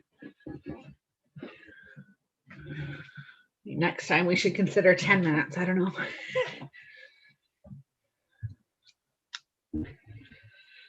I'll wait till everybody rejoins. Most everybody anyways, quorum. There we go. Okay, great. I'll call the 9:17. And next up is Superintendent's report. Superintendent. Thank you, Chair. As per usual, I've provided an overview of some of the things I've been doing this month, which is on page 244. But certainly want to spend a little bit of time on COVID and our restart plan. As you have heard, our stats and our numbers of the amount of COVID cases is declining significantly very quickly, which is exactly what we have been looking for. As much as we've been able to follow all of the guidelines and health and safety expectations for our school district, we've done very, very well as a school district, especially for the size that we are. Amazing work within our buildings on keeping to all of those guidelines, and the distances and cleaning and even self-health checks has made a big difference. Even though we've had COVID exposure, we've been able to keep it very limited and have really great quick response so that we can limit those exposures, and done very, very well. Definitely looking for the two pieces that have come together, one of them being the vaccination rollout, being consistent and being responsive here in Victoria, and that has occurred, and building in that herd immunity so that we have the vaccination component, following the guidelines, keeping the exposure limit as low as possible, and paying attention to some of those guidelines, even though it's meant some disappointment for some of our students. Grad certainly comes to mind. We couldn't do some of the things we normally have done. It really has proven positive. And so, as you've heard, a couple of announcements, even post me putting this lovely grid in your packet, we've heard about the restart plan that's on the horizon. Ministry putting that out in a recovery plan to let us know, and providing some funding that's been attached to it on what we need to be looking for as we move into the fall. Of course, you've got the funding announcement and the big numbers. We do not know at this time how much is being allocated just to Victoria, nor do we know the guidelines, but we expect to be hearing from them very soon. And I would expect to be hearing some of the tighter pieces, hopefully by the time we go out in the end of June, so we can start thinking about the protocols that are being put in place. But absolutely, we are being notified that the recovery team, or the steering committee, will be back in action in early August. We'll be hitting and hearing from them by mid-August about what some of the other guidelines are that may have some shifts, but we aren't aware of what they are yet. So some of the changes we know for sure, as you've heard in the announcement, we won't be in cohorts, allowing for normal timetabling in our schools. Anticipated restrictions on gatherings and extracurricular and sports to be back to as near normal as possible. They do anticipate some anomalies and maybe some transitions from September into the fall, but we certainly don't know the specifics of that yet, but we will be paying very close attention. And of course, the mask guidance updates we've been waiting for as well. So both those pieces will come together. We expect to hear a little bit more specifics, hopefully in the end of June and early July. Absolutely crystal clear guidelines on each one of those areas as we head into mid-August to be ready for September. And of course, as with the previous year and a half, reach out to our partners who have been amazing as I get those guidelines to talk to them about what I've heard and how we work together to make sure that everybody's informed and aware of what we're looking at as we head back into school. So there will be definitely more information to come, but the nature of what we're looking at to go back into school looks incredibly positive as we move into the fall. And we want to keep certainly the vaccinations going all through the summer to hopefully get that herd immunity established as we head into the fall. Any other specific questions on COVID before I move into the other part of my report? COVID questions? Trustee Duncan. Thank you, Chair. I just wanted to clarify, so will it be fall that we're closer to fall that we're able to provide some information for families who, you know, are immunocompromised? Somebody in the family, maybe the student or parents or family member is immunocompromised and will need access to some accommodations in the fall. Are we expecting we'll be able to provide details about that closer to September, or can we provide something now? We certainly can start the conversations now. We know that there will be some immunocompromised and everybody will be in a different space making a decision. So it's much like our medical accommodations as we provide. We have students that, you know, go through cancer treatment and can't come into schools. And so we can provide some of those.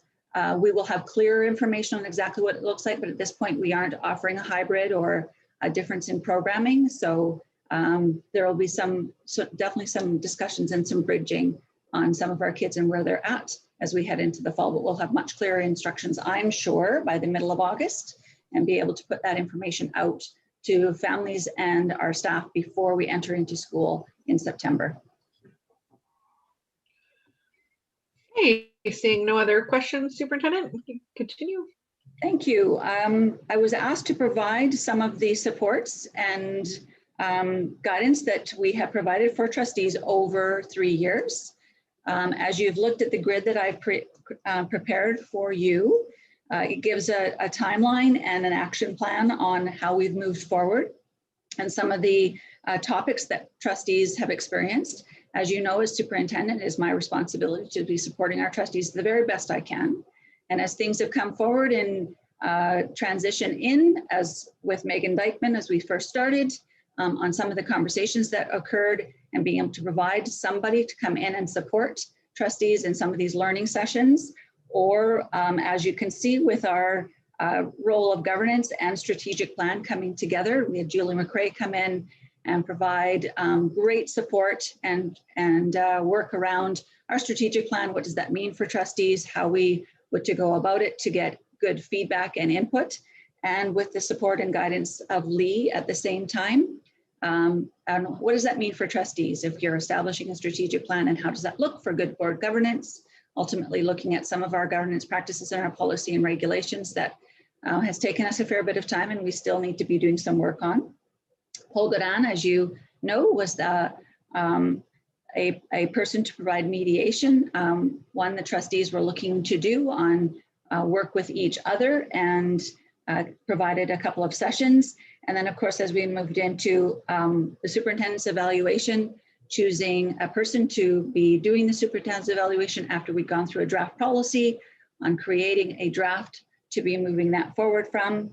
And then out of that was a plan that the person who did my evaluation could work with me on some of the recommendations, and many of those recommendations, of course, included the work of the board of trustees and the superintendent together. We had a mini committee of the two people that were working closely as trustees with Mike McKay, and on what ones would be prioritized. Unfortunately, it's been a very, very busy spring. And even though we had an initial meeting on doing that priority work and bringing those forward, the budget process basically subsumed most of the work that we had planned to do together and move into that area. Teresa Rozansoff we brought in because of this working session we had, talking about if we were looking at a different structure that would fit our group to a better account. She had some great ideas from a trustee's point of view with her long history on offering some different ideas of what that could look like as a learning session. And then of course, there was a concern about trustee conduct and behavior between trustees. And my response, obviously wanting to have great conduct within and around trustees and how to work through sessions like this and work together in the very best environment as possible. And we brought in Raj Dasi, who is eminent in Victoria, as well known, probably one of the best to be working with trustees, whether in a full group session or one-to-one. And our case, she, through the motion, was brought in and then has been working on a one-to-one basis with our trustees on coaching, and is available to help and continue into the fall if we so choose to go in that direction. And of course, through the budget, public being quite concerned that were we getting our numbers correct, lots of anxiety and frustration with the budget. Trustees even not all that sure as the numbers continue to shift and change. And we brought John Maxford in as a person, as an independent eye, to be able to do that on trustees' motion, to be able to provide information to trustees. So this gives you a grid of the work that we've been doing over the 3 years. Very brief synopsis on the work that it attaches to trustees and the support to provide to them, and a total cost so far. I would say that some of the folks haven't finished their cost yet. Mike McKay, I'm expecting at least one more memo from him on monies that it is, but I believe that's pretty close to the final cost. Any other questions? Trustee Whitaker? Thank you. So I'm looking at Raj Daji's amount of $71,000, and I'm thinking that must be a typo because that is clearly the highest there and the least amount of time as far as I was aware of. So I'm concerned about that particular line item. I'm also wondering about Annie, who did our policies. I don't see her on there, or Goldner. So I'm not sure. I'm just concerned that perhaps, one, I want to see Raj Daji's bill when in camera, when that's possible. If that is an actual accurate figure, I'd like to see more about that. I find that to be way over the top. Yeah, and I guess I'm just concerned because my question that I asked as a trustee question wasn't for what was done just for governance, but was for all consultants. And it doesn't seem that that's what's there, but I do appreciate that these are the ones that have perhaps, other than the Annie one, supported the board.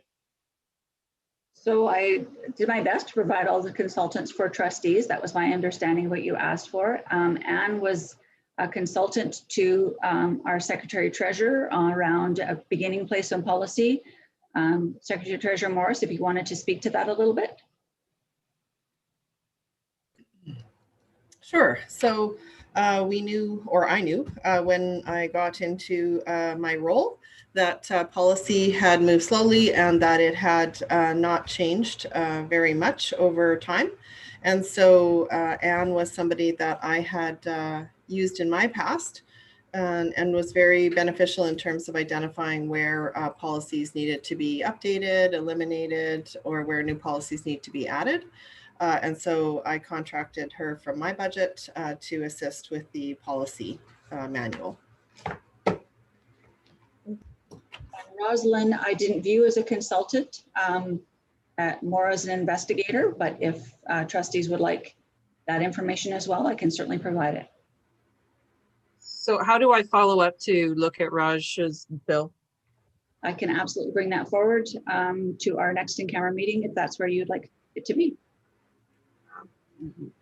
I actually would like to see it before. I mean, I don't want to do this in September. I'd like to take a look at that before the end of June. So maybe you can arrange that or scan that, but you can get to me offline.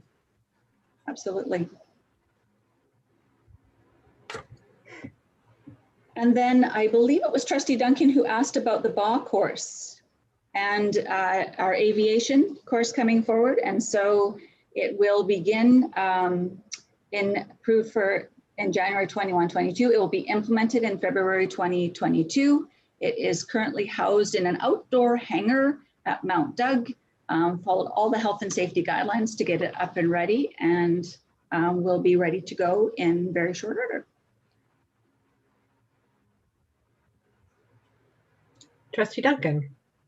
Yeah, thank you. And thank you to the superintendent for bringing that forward. I just wanted to clarify. So when I had asked the question, I was under the impression from a previous ops standing committee meeting that there were some remediations that needed to occur at Mount Doug in order to be able to provide the facility and all the remediations needed for the particular course. And so am I to assume then from your clarification of this item that we actually have put together a purpose-built room or facility or hangar or however you want, whatever you want to call it, that complies with all of the relevant health and safety measures. And so it's not a matter of remediating the existing space, but rather creating a new space. Is that right? When I spoke to them today, it's my understanding that it is a hangar style of space that they are in, and that they have followed all the health and safety guidelines. So that it's basically up and ready to go. Great, thanks for that.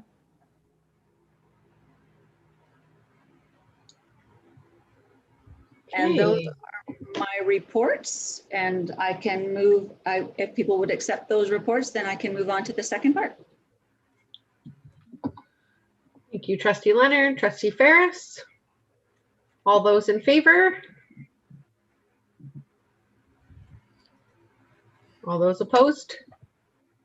Abstentions? Trustee Whitaker abstains, and the motions pass. So now we're on to E1B. So just to provide you the meeting dates for next year as we put them in the calendar, and the motion to accept the meeting date. Thank you, Trustee Leonard. I'll move. Trustee Ryan Painter, second. Is there any questions or concerns? Debate? Do any of our partners have catch anything in the calendars we may have missed?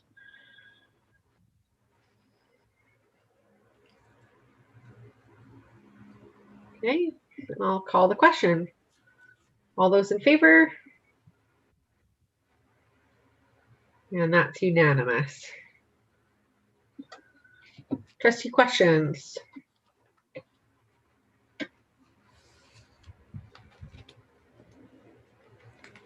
Okay, we'll move to the Secretary Treasurer's report. Thank you, Chair. My report for May into June is attached for your information. Would like to highlight that we received 2 approved childcare announcements, Strawberry Vale Out of School Care and Victoria High School. And I would like to thank Marnie Vistison Harwood again for her work on advancing childcare facilities and funding in School District 61. Trustee Rob Painter. Yes, thank you, Chair. Through the Chair to the Secretary Treasurer. I was wondering about support for inclusive childcare. I know that's one of the things that is addressed in the new ministerial order coming through, and it does seem to be one that I think we should be embracing as a school district. I've been reading quite a bit about how challenging that in particular can be. And given the skill set of our staff, at least for before and after school care, it would seem to be a good fit to me. But more generally, I think we should be ensuring that whatever childcare we're partnering on is set up to provide support for all members of our community. Thank you.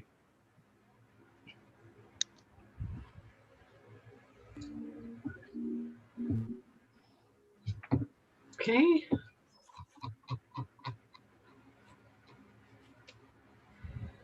Do we have a motion to receive the Secretary Treasurer's report?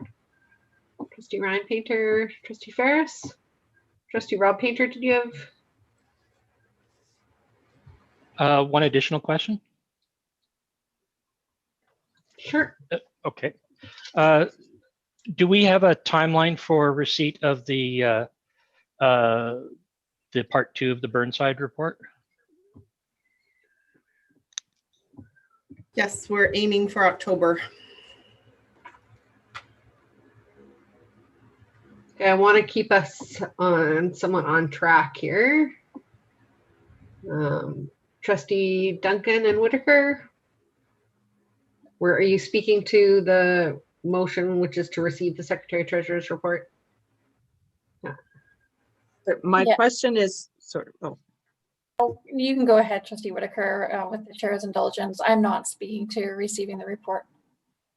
Okay, I just, sorry, I didn't speak up sooner. Just the Spectrum Turf and Rink Committee meeting.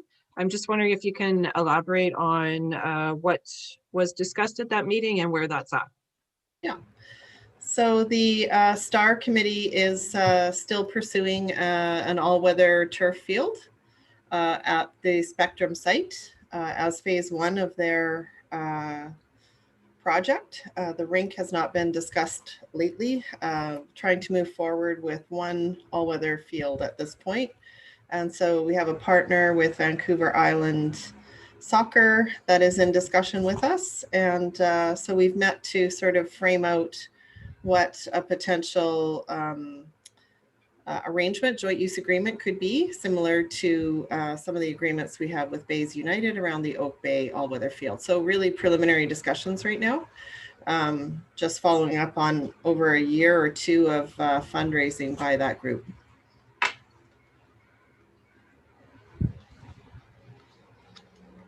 Okay. Trustee Duncan? Yeah, Chair, through you to the Secretary Treasurer. I'm not sure that this is particularly enunciated in the report before us. It is a question for the Secretary Treasurer. If you will indulge my question. So I wondered whether we had any follow-up. So around the shortfall of funding that we received as a district to cover the full costs of the 2-2-2 mandate from the provincial government. We did hear that there were some shortfalls and that the way that it was being calculated disproportionately impacted in a negative way certain districts. I believe Ms. Axford had mentioned 18 school districts who are in a similar situation to us where we are not receiving full funding. And so I wondered whether there had been any follow-up, if the Secretary Treasurer could comment on that, and it would be appreciated. I had assumed that advocacy would come forward in the needs budget under H1. Okay, thank you. Okay, all those in favor of receiving the Secretary Treasurer's report? All those opposed? Abstentions? I think we can show Trustee Whitaker abstained from that vote. Sorry, no, I did put my hand up. Okay. Okay, that's unanimous. Secretary Treasurer. Okay, so we have concluded negotiations with the City of Victoria, PRHC, BC Housing, etc., and per legal counsel have moved forward to giving 3 readings of the bylaw of the board, the Caledonia Covenant Right-of-Way Land Exchange Property Acquisition and Lease Bylaw 2021. And the very long bylaw starts on page 250. And so we are seeking 3 readings, or as many readings as the board would like to give in one meeting of this bylaw. Thank you. Trustee Leonard?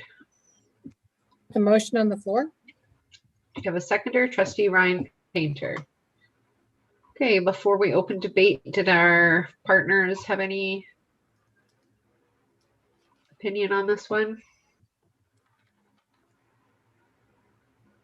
Please go ahead, Ms. Waldron. I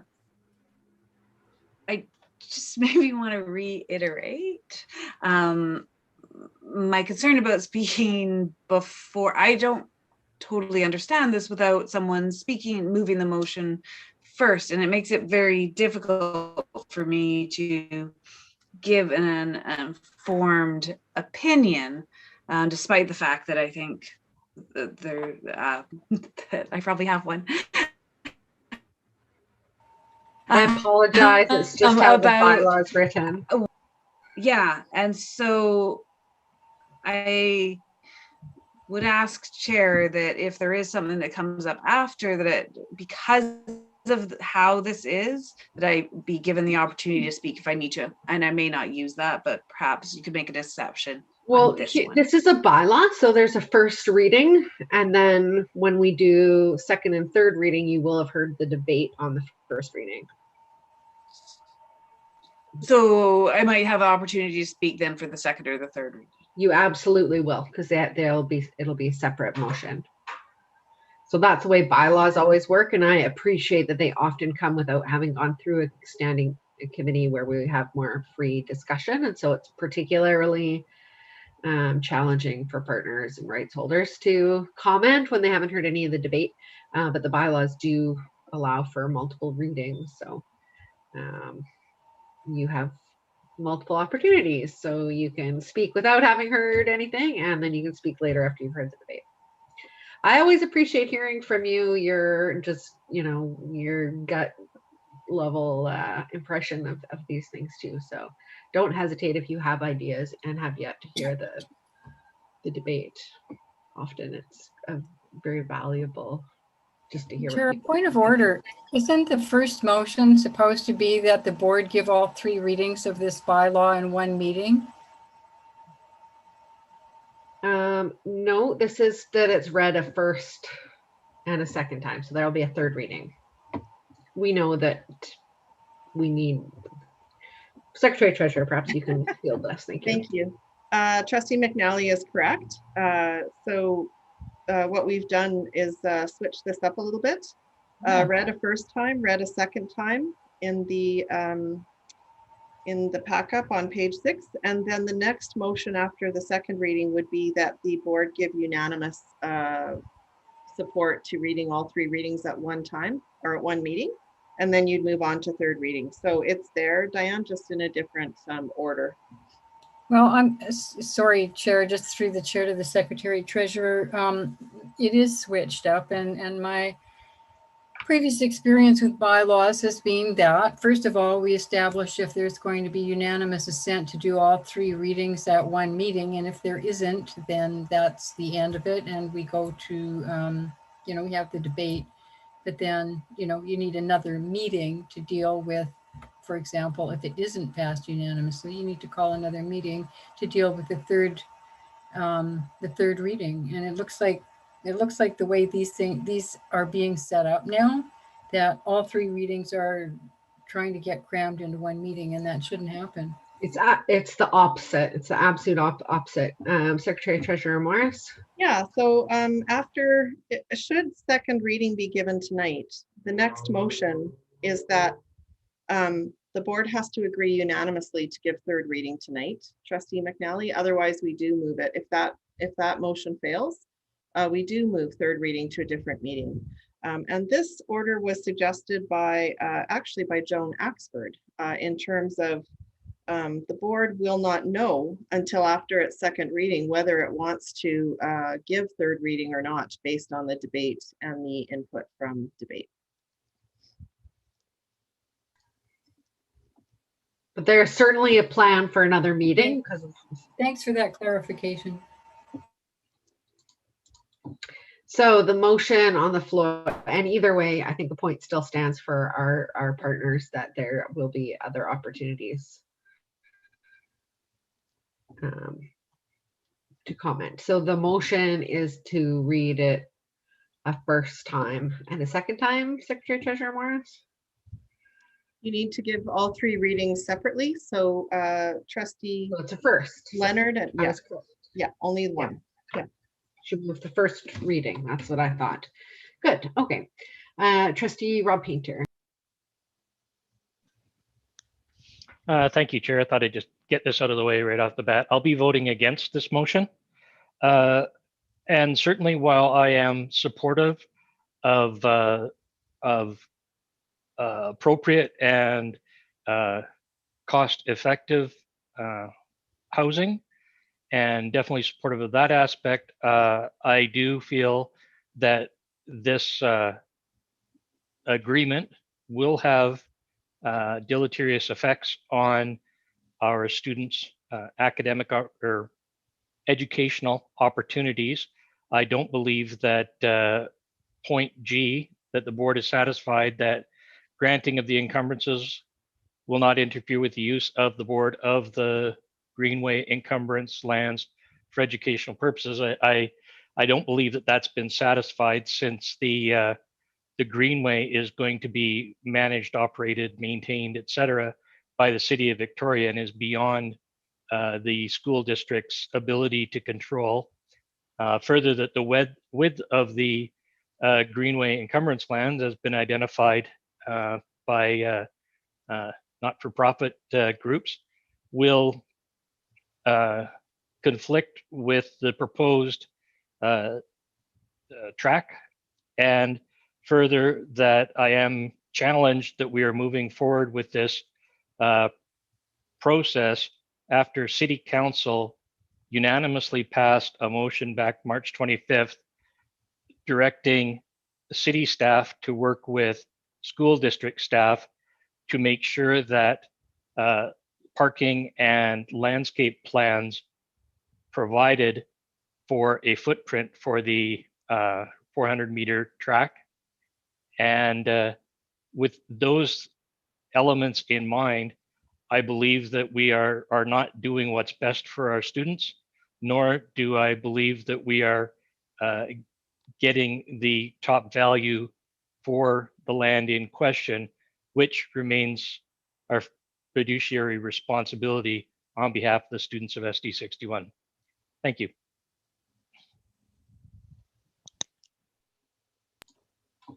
Any other speakers?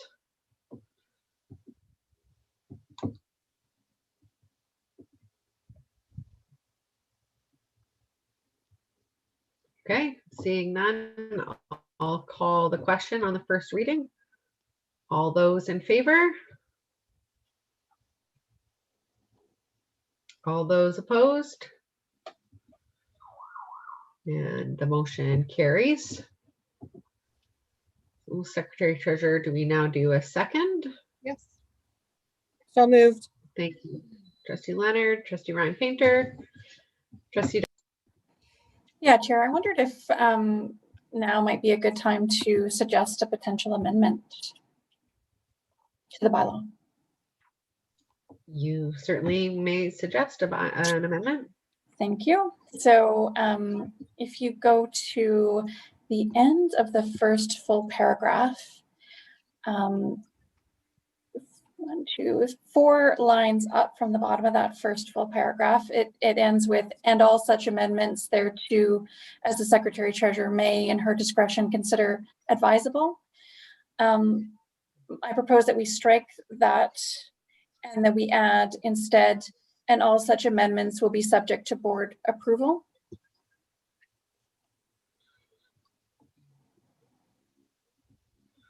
Do you Is have a that seconder? sufficiently clear? It's clear. I think it's unorthodox, but it's clear. Thank you, Trustee Rob Painter. I have you as a seconder. May I speak to the amendment? Or Secretary Treasurer? Sorry, Chair. May I speak to the amendment? Please go ahead. So the reason I'm suggesting it is because I think it's really important. I mean, on all projects, but I think it's in particular, given everything that's led up to this point for the board, that we don't fetter our discretion or fetter our judgment as a board, and that we exercise that discretion that we have as a board by law, and not delegate that discretion to even our most senior staff. And so, of course, it would allow the Secretary Treasurer to make recommendations to the board if any potential amendments do come forward in the final stages of negotiation, but would leave it to the board's discretion to decide whether or not to accept any potential amendments. Secretary Treasurer? Yeah, I can make a comment on that. I think that this could bog down very simple or very routine type of agreements that would need to, or changes or documents that would need to be signed. So for example, there could be a change in a timeline or something that may need to be turned around fairly quickly, which would need to wait for a board meeting or poll vote in order to move forward. Trustee Rob Painter.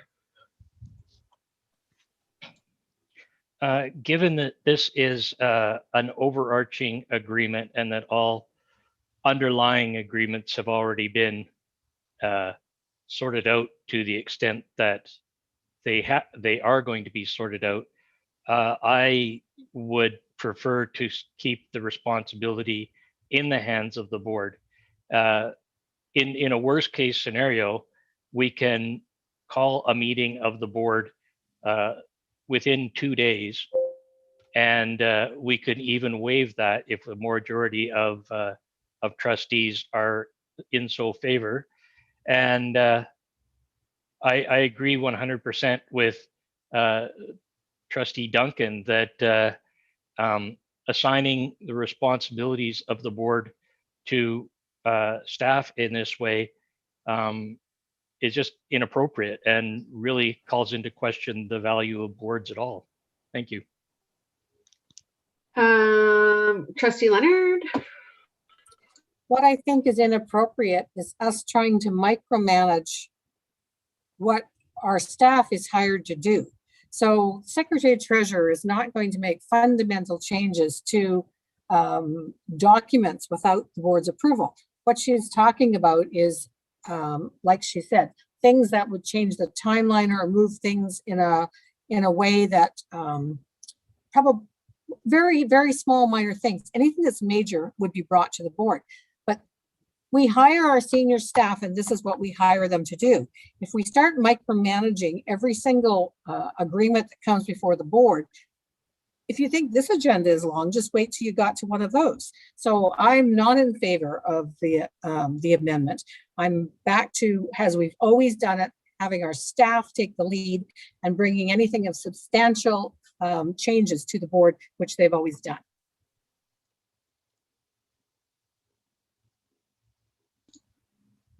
Okay, Trustee Duncan and Trustee Painter, you've both spoken. I just wondered if I could close on. I'm not sure if there are any other speakers yet, but yes, you can absolutely close. Thank you. Are there any other speakers?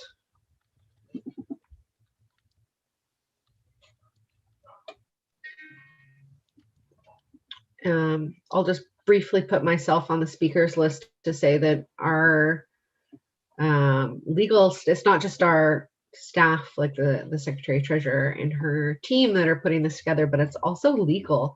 So, I mean, this is a standard bylaw, and I think it would be really unorthodox for us to insert ourselves in that way and in the regular business of the district. The agreements have been negotiated over 2 years, 18 months. I don't know, we've had so many reports come to us, and we have had all of this in our hands as a board every step of the way. So I'm comfortable with where we've gotten to, and I trust our staff and our legal advice, which have been really excellent through this whole process. So I will not be supporting this amendment. Trustee Duncan, you can close. Yeah, thank you, Chair. I just want to be really very clear that in putting forward this proposed amendment, I'm not questioning the competence of our staff. I'm not questioning the quality of the legal advice that we've received as a board. What I'm pointing out is that the way that this bylaw is drafted at the moment, it references all such amendments. That doesn't speak to, as Trustee Leonard suggested, minor issues. That speaks to any amendment that might come out, not just a date change, but something more substantive. And so the way this is drafted, it doesn't appear to me on the face of it that any substantive amendments would in fact come before the board again for consideration. And so, you know, if I had assurances that in fact any substantive amendment would come back before the board, I wouldn't have proposed the amendment at all. But that is not how this reads. That is not what is in black and white. And so I just want to be very, very clear that I'm not putting forward an amendment because I'm trying to do something unusual or out of the ordinary. What I'm trying to point out is that how it's drafted right now, any amendment, as substantive as that might be, there is no requirement for this to come back before the board. And in fact, what we're doing in the drafting is saying any substantive amendment or any amendment the Secretary Treasurer can exercise the discretion on behalf of the board. And frankly, I don't see that as a normal course of business approach. This is an agreement that the board is entering into. And so I would expect that our senior officials are advising the board, making recommendations to us to assist us to carry out our role as a board. So I really take exception with my proposed amendment being painted with this brush of, I distrust staff, or I'm bringing it forward because I don't trust their work. It simply is, that is simply not the case. And I think I've made it quite clear to my colleagues how much, in fact, I've appreciated our legal counsel and their assistance. So I just want to make that clear. And I think I probably have said enough to make clear what my intention is and what I am proposing to my colleagues. Thanks. Thank you, Trustee Duncan. All those in favor of the amendment? All those opposed? Oh, yeah, no. And the motion fails. Trustee Rob Painter, Duncan, McNally, and Whitaker in favor. So we're back to the bylaw, the second reading of the bylaw.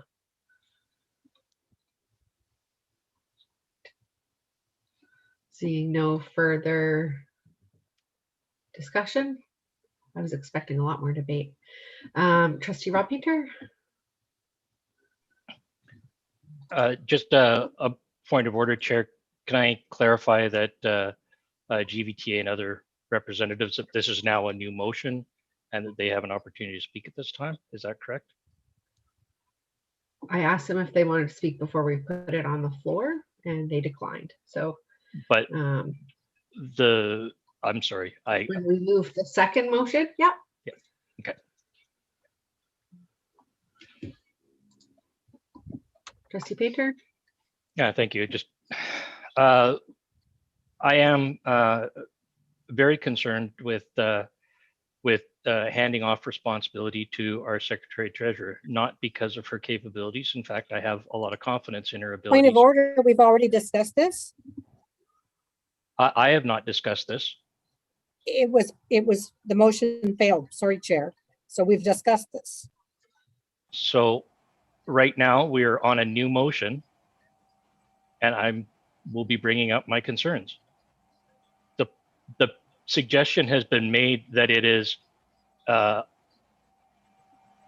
somehow not a regular process for us to be involved in bylaws. It does when, sound like you're in all speaking honesty, to the amendment, which you already spoke to, which we voted on, and which failed. And so that what I'm amendment saying, is no longer there. If you point could of focus on the clarification, bylaw, Chair. that would be great. No, Chair, I'll do this and I'll finish it off and I'll get out of your hair. But I cannot honestly recall a time when a bylaw ceded responsibility for making decisions to staff. Bylaws have always been passed by the board, whether it's for budget, capital, operational, anything else, whether it's land leases, etc. It's the board's responsibility. The buck stops with us. I'm really surprised to hear a different interpretation.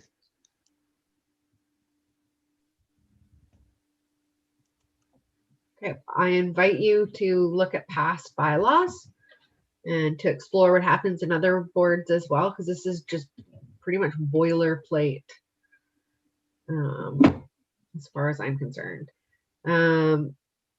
Any other speakers? No.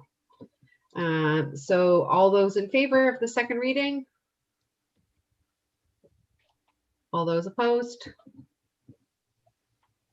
And the second reading carries. So the next motion is to agree to give all three readings of the Caledonia Covenant, right-of-way, land exchange, property acquisition and lease, bylaw 2020-21 at the June 21st board meeting. So this must pass unanimously. This is a, thank you, Trustee Leonard, Trustee Painter.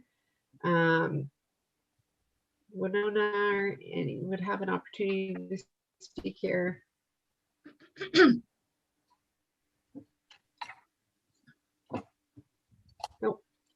So Would anybody? can I just, yeah, just clarifying a point of order. So this, or clarifying some understanding for myself. So what we're going to do now is attempt to have all 3 readings of the bylaw at this meeting, and that requires unanimous consent, right? No, it's agree to give all 3 readings, and so that has to be unanimous. And if it isn't, if it fails, then we don't agree to give the 3rd reading. That's right.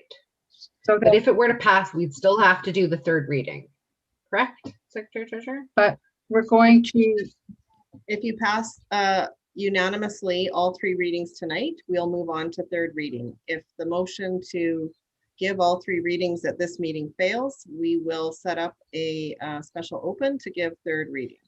if I may, our bylaw says the board shall not give a bylaw more than 2 readings at any one meeting, unless the members of the board who are present at the meeting unanimously agree to give the bylaw all 3 readings at the meeting. And we never did discuss that.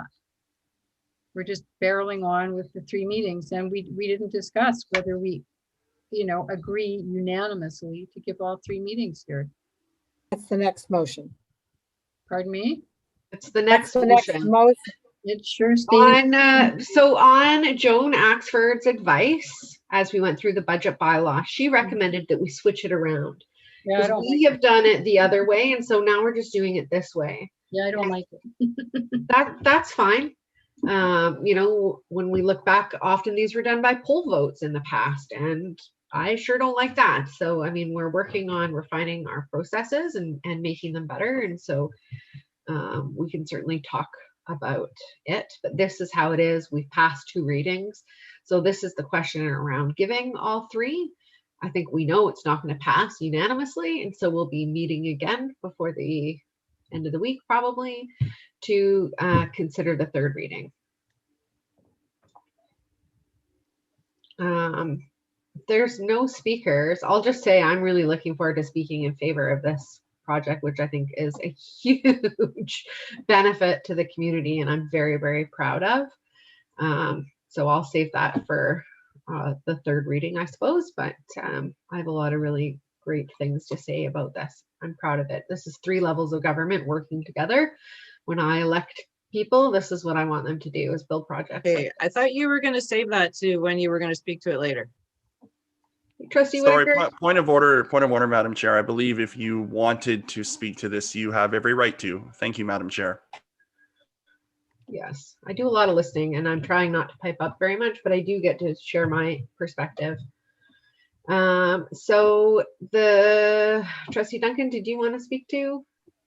I just wondered if we might just clarify where we are, just so that we can. So the motion, which I have read out, is that the board agreed to give all 3 readings of the Caledonia Covenant Right-of-Way Land Exchange Property Acquisition Lease Bylaw 2021 at the June 21, 2021 board meeting. And this must pass unanimously, which it's not going to. And then we're going to have another meeting. Thank you.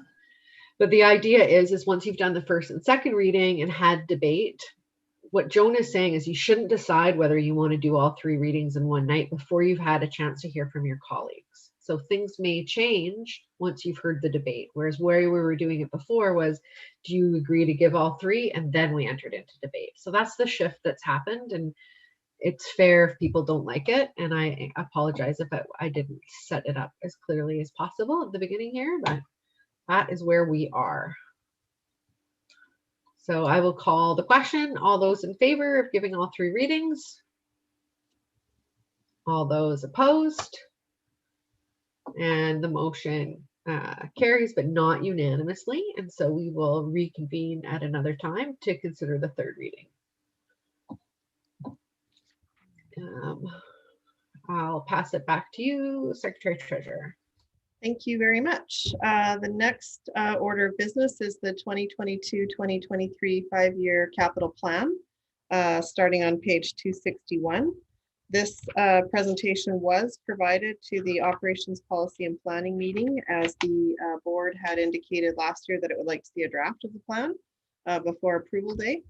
And so I'll just go through it very quickly for those trustees who weren't at the ops meeting.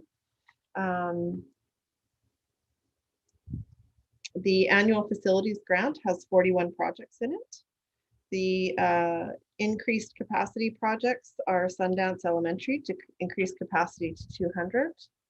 To add new space to the district is one project, and that is a placeholder for acquisition and construction of a downtown Victoria Elementary School.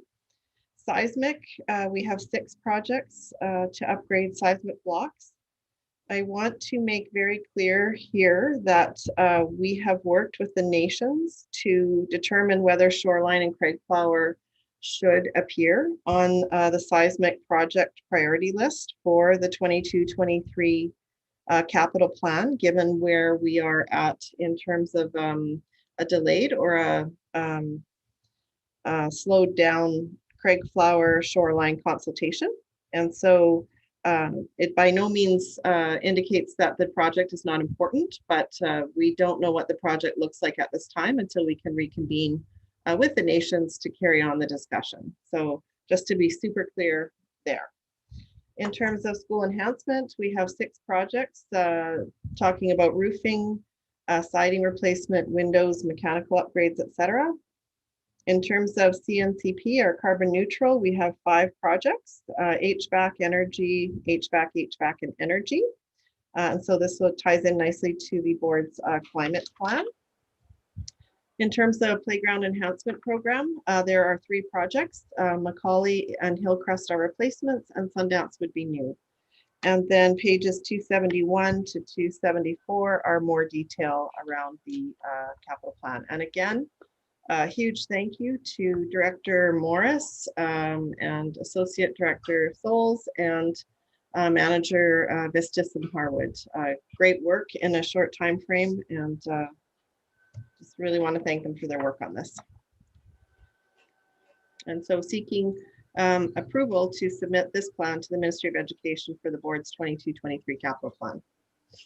And I also want to echo our gratitude for everyone who's worked so hard on this. Trustee Leonard, were you putting the motion on the floor? I was, thank you. Trustee Ryan Painter. Okay, any discussion? Appreciate that we had the opportunity to talk about this at ops. Any of our partners have anything? Okay, seeing no speakers, I'll call the question. All those in favor? All those opposed? Is that unanimous? I think that was unanimous. Hooray. Audit planning report. The audit planning report is provided on page 275, and this is a recommendation coming forward from the audit committee to approve the audit planning report for the 2021 year end as presented by KPMG. Sorry, just a point of order with the agenda. Did we not, are we not going to bother with the statutory right of way for Fortis? That's an old agenda, and that item was pulled because the item was not prepared. Sorry. Quite all right. So the audit planning report for 2021, approve it as presented by KPMG to the audit committee. Do we have a mover and a seconder? Trustee Ryan Painter, Trustee Ferris. Any discussion on this? Seeing none, all those in favor? All those opposed? Trustee Rob Painter and Diane McNally are opposed, and the motion carries. Now we're on to zero emission buses. Sure. Okay, so this motion has been placed before the 21-22 capital response letter and funding bylaw. We were awarded, as we applied for 4 buses last year, we were awarded 4 electric buses. We thought we might receive 2 and 2, but we received 4 electric. And so there's quite a bit of detail and analysis starting on page 297 of the packet in terms of what that means for us. There is a $194,000 delta or shortfall in all the sources of funding that our manager of transportation has identified.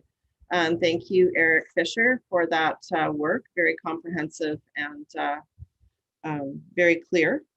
So in terms of covering our delta around the shortfall in funding, we have a few options as per the memo. And the one we're proposing tonight is that the board borrow through a credit or a lending equity or a lending capacity through the BC Transportation Association and Canadian Infrastructure Bank. So we have a few districts that are pursuing this in order to be able to pay for the delta. And the other thing I should mention that you can read in the memo is that Colquitt's Middle School has been chosen as the location for the 4 buses to be parked and charged. And again, Director Morris and his team have done excellent work. And again, Marnie Vistis and Harwood and Eric Fisher around consultation with the school community on moving that compound there. And so actually Katrina Stride, our associate ST, brought forward a 5th option for funding tonight. We do have some residual unspent ministry restricted reserves on a couple of projects. And so it almost meets the delta of 191,925, which would leave us about 3,000 short, which we're sure we could take from operating. And the leftover monies in terms of ministry restricted would be from the Glanford Boiler project, and that's $183,780, and a school enhancement project from the bus fleet itself, actually, for $8,145. This would require the ministry to approve the use of ministry restricted funds, but it is a further option brought forward by the Associate ST tonight. So thank you for that. So really our recommendation is either to borrow the $194,000 through this credit facility, or to request the ministry allow us to use capital reserve ministry restricted.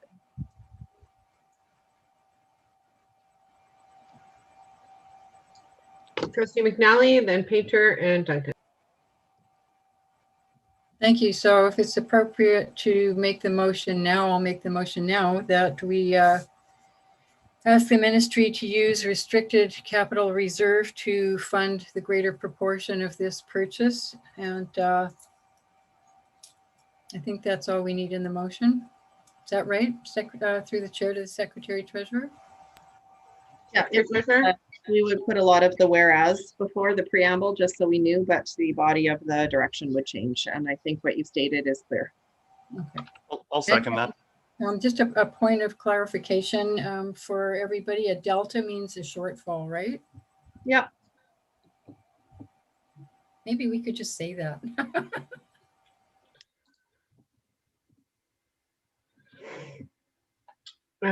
Trustee Painter and then Duncan.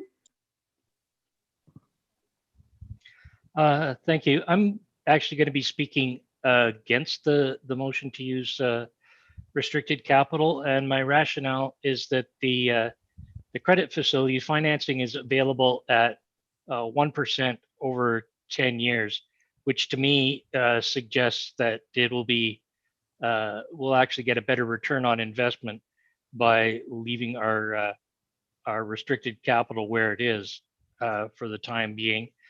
I actually believe that we're going to have many demands on capital restricted funding over the next little while, and that this is a project that we should be actively making sure pays for itself. So I'm going to go with 1%.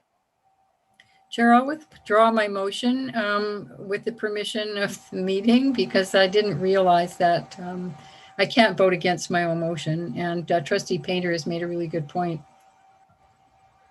We don't usually enforce that you can't vote against your own motion. People at our table seem to do it all the time. And it has been moved and seconded, so you can't really withdraw it. But with permission of the trustees, we can certainly go back to the drawing board on that if you would like. Would anybody else like to move a motion around this? I think we should finish with the motion we've got. Okay, I understood that it was withdrawn. But if we don't want to see it withdrawn, then let's continue on. Trustee Duncan and then Leonard. Yeah, thank you. So I wondered if, given that the fifth option was provided tonight, I wondered if we could just hear from, through the chair to the appropriate member of staff, what your thoughts are on Trustee Rob Painter's point around the 1% over 10 years and the need for potential other, requests to reallocate from that pot of funding later rather than now.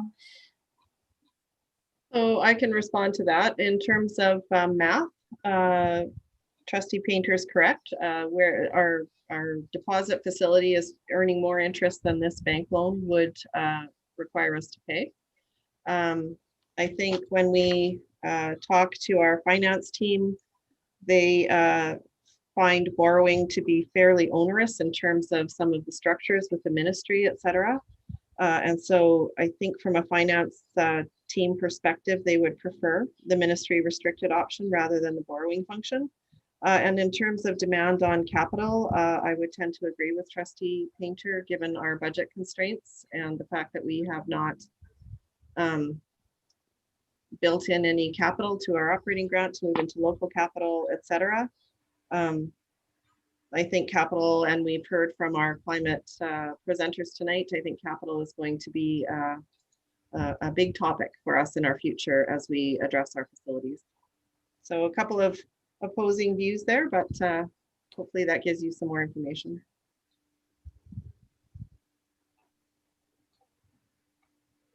Trustee Leonard? So I'm confused now. Are we speaking to Trustee McNally's motion, or was that withdrawn? There was an objection to her withdrawing it, so we're just moving forward with it. And Trustee McNally has permission to vote against it if she likes. So if we tried to have that conversation and she's wanting to withdraw but can't, can we just call the question, please? Yeah, you could also amend it to change where the money's coming from. If everybody wants it to come from borrowing, then you could just amend it. Trustee Rob Painter could have done that if that's the preferred approach. Or we can vote it down and start again. I wanted to amend it to go back to the original motion on the floor. So can I do that? You can if you have a seconder. Thank you, Trustee Ferris. So to be clear, the motion on the in the pack-up is to finance it over a period of time with the Canadian Infrastructure Bank. Yes. And I think speaking to that, I think it makes sense. And we're actually gaining about $20,000 every year because of the cost savings to not contracting out and purchasing gas and things like that. So I think it's a win-win, and they're charging us such a little bit of interest. It makes perfect sense. So I'm in favor of the financing. Okay, any other speakers? Trustee Whitaker?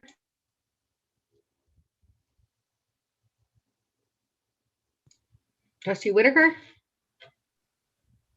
Thank you. I don't support a loan, especially for $200,000.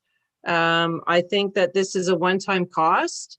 I think that we have the funds, well, we've been told at least one different location where it is in restricted money.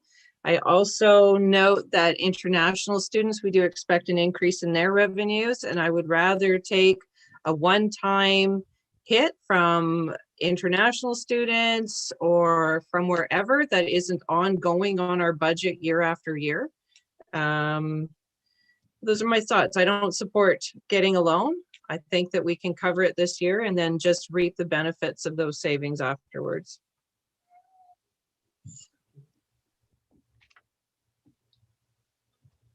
Okay. Any other speakers? Sorry, Chair, can I just ask a point of clarification? Sure. I'm big on that tonight. So I just wanted to confirm that the loan option, that the board would be able to pay out the loan or pay off rather the loan early if we so desire. So for instance, if revenues were to increase and we decided that we wanted to pay the loan down earlier than the term of the loan, that we could do that. Just to provide some reassurance that, you know, if our financial situation improves, that we don't need to carry a loan for the full period of the term. Secretary Treasurer? I do not know the answer to that question. I would ask Eric Fisher if he knows the answer. I do know the answer, and yes, we can pay it off early. Thanks so much.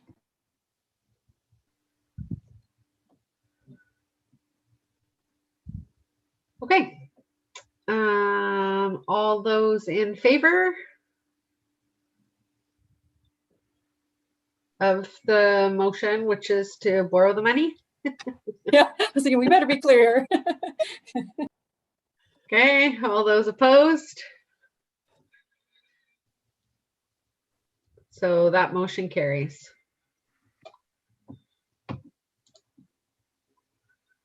Okay. Either way, we're getting some buses. So that is very exciting. Capital Bylaw 2122, CPSD 6101. Okay, starting on page 302 of your packet is a response letter, or is a capital bylaw. And this is a routine bylaw that we receive every year once we have approved projects from the ministry. And so the board put in its capital plan last June 2020 for the 21-22 school year. And so we're asking for 3 readings of the bylaw to approve the projects that were identified. And those are Cedar Hill Middle School and Shoreline. I do want to make another note here on page 303 of the packet. Shoreline Community Middle School was on your priority list last year. And so in the 21-22 response letter, that project has been supported.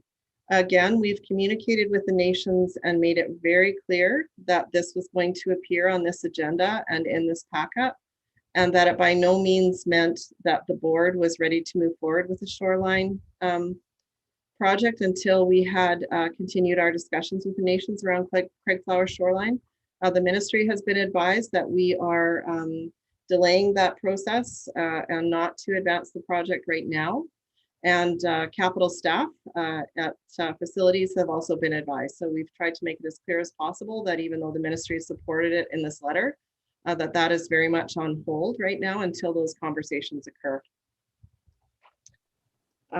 In terms of SEP and CNCP, we have a Victoria High School exterior wall system, Mount Doug Secondary, Spectrum Community. In terms of new projects, Mount Doug Secondary, Northridge Elementary, Lake Hill Elementary, and the 4 buses. So looking for some readings of bylaw tonight for your 21-22 capital plan. I'll move first reading. Thank you, Trustee Leonard. Trustee Rob Painter, are you seconding? No, apologies, Chair. I'm getting in line for questions of clarification. Okay, I'm taking Trustee Ryan Painter for the second, and then I'll go to you, Rob. Go ahead. So just to clarify through the chair to the Secretary Treasurer, final PDR has been received by the ministry for Cedar Hill Middle. So do we have a final PDR, or is it still under review? We have submitted a final PDR and the ministry is reviewing our submission. Okay, but the project has been approved? at this point? Project's been supported. It has not been announced yet. Okay, so do we at this point have a sense of the dollar value, or does that await the announcement? That awaits the announcement. Okay, and with respect to Shoreline, then, if the project has been supported, does not going forward now mean that we lose our opportunity, or that support will remain if it takes us an additional period of time to resolve matters with the First Nations? So every board in the province submits a 5-year annual capital plan. So you do this every year. And so should our discussions conclude and are resolved with the nations by the time we approve next year's capital plan, there's nothing preventing us from putting any project on the capital plan and prioritizing it the way the board likes to. So it just means it won't be on this year's, but that it could easily reappear next year if we are in agreement or we are able to move forward. But in this case, so the project will be supported over the course of this coming year. But if we haven't concluded matters with the First Nations, then basically we've lost that opportunity and have to reapply next year. Yes. Okay, thank you. Any further discussion or clarifying questions? Okay, seeing none. So this is for the first reading, correct? Yes. All those in favor? Okay, and that's unanimous. Motion on the floor for the second reading. And Trustee Ryan Painter seconding. And I'm not seeing any discussion, so I'll call the question. All those in favor? And that's unanimous again. And so now, just like last time, we're here at the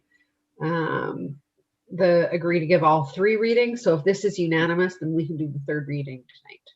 But if it's not, then we will do it at another time. Can I have a mover and a seconder? Trustee Ryan Painter, Trustee Leonard. All those in favor?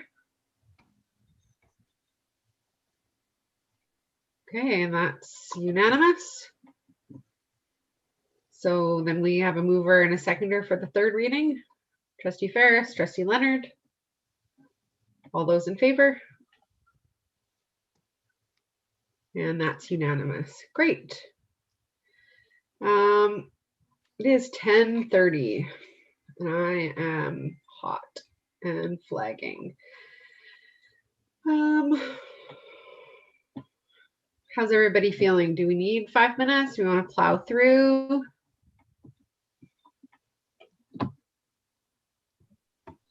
I could use a break. Okay, why don't you move How about 2 minutes? Can you just 2 minutes work? Okay. Thank you, Trustee Leonard, Trustee Hensel, all those in favor? Great. We'll call that unanimous. We'll be back in 2 minutes.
Okay, I'll call us back to order.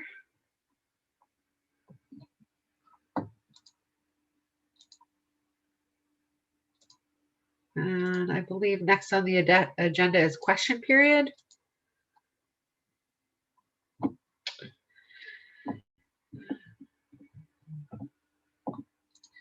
And again, I recommend folks check out the question period bylaw.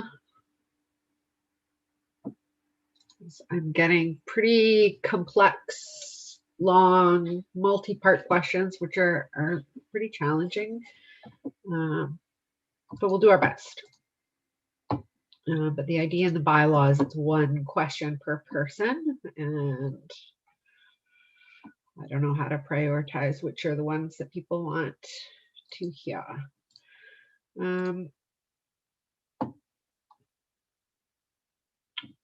Okay.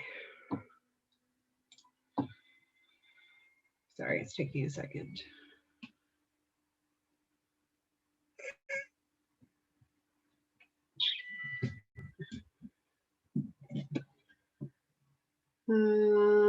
Okay, this is from Mr. Farber. According to the superintendent's report today, it appears that the superintendent and board paid consultants $54,855.09 between 2019 and 2020 during consultations around the strategic plan, but that amount appears to have doubled to $102,000 between 2020 and the present.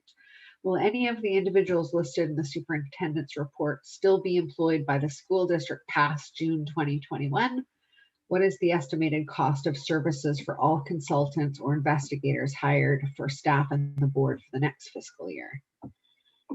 Superintendent?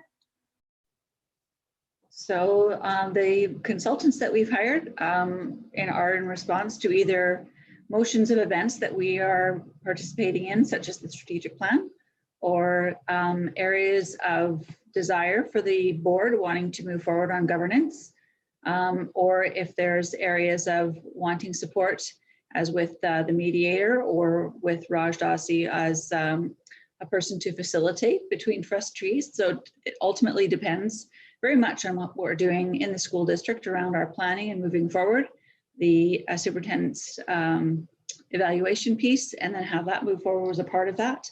So it's more on a consistent current time frame. As I mentioned earlier, that Raj Dashi is available into the fall if trustees feel that that's going to be necessary.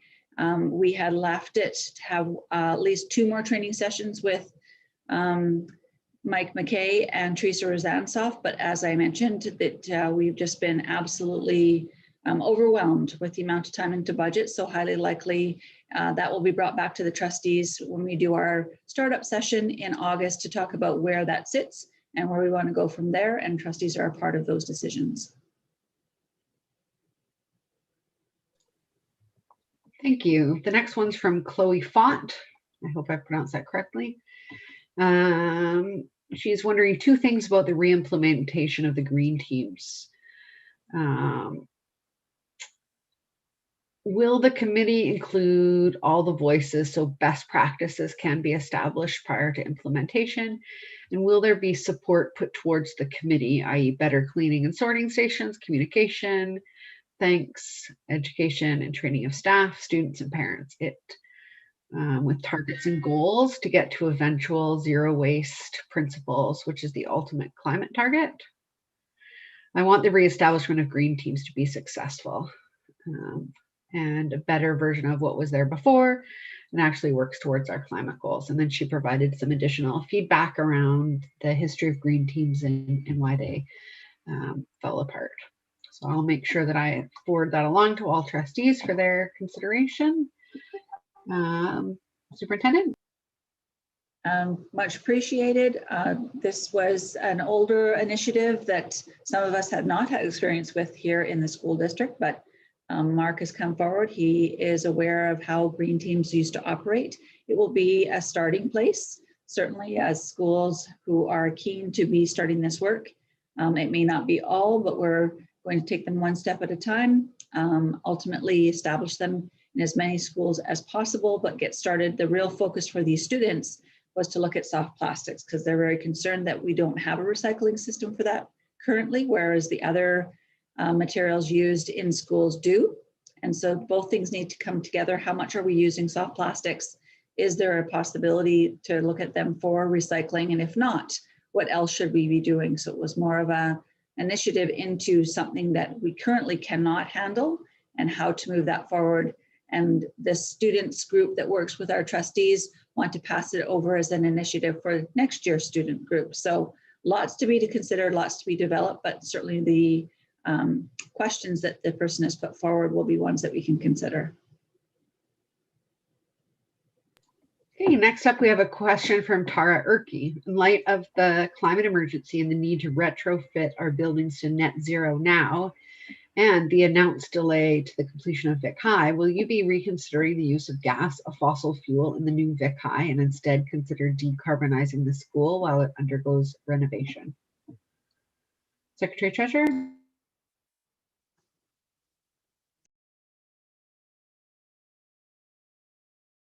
You're muted. I know.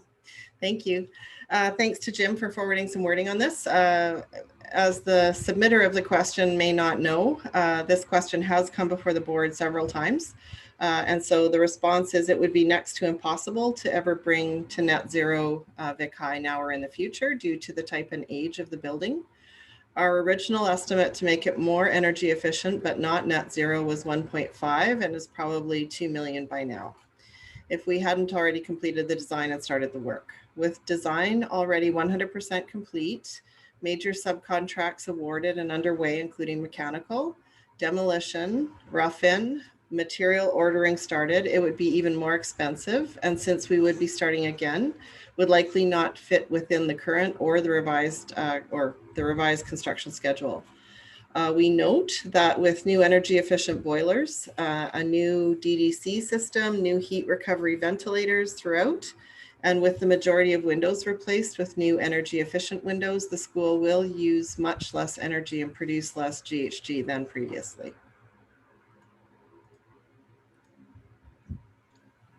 Great, thank you.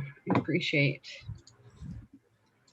how complete that response was on the short turnaround here. I feel like these are the only ones that I've received during the meeting.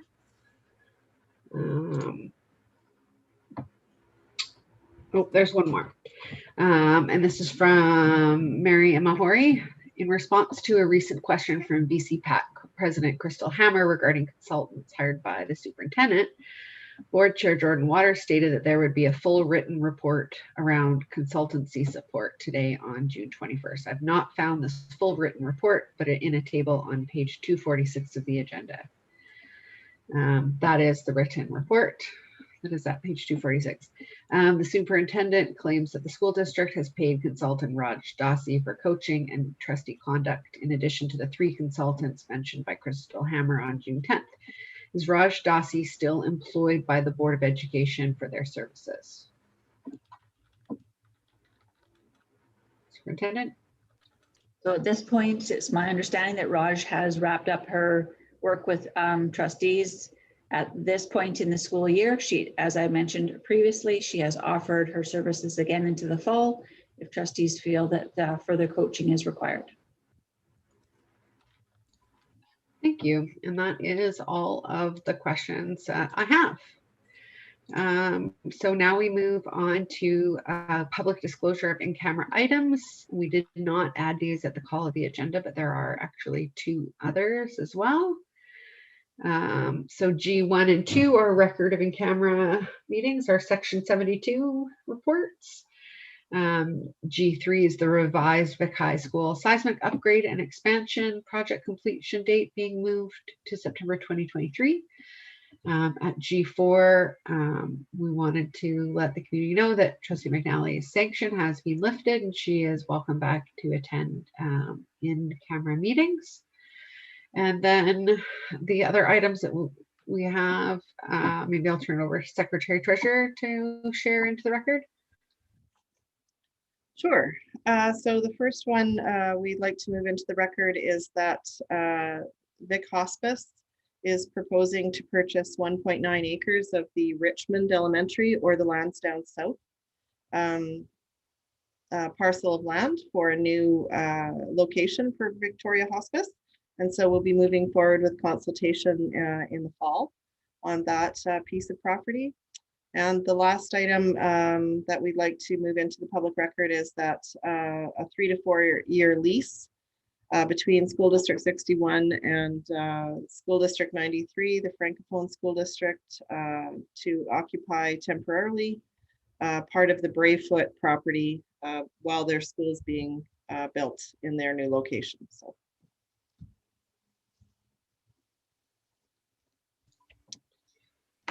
Great, thank you.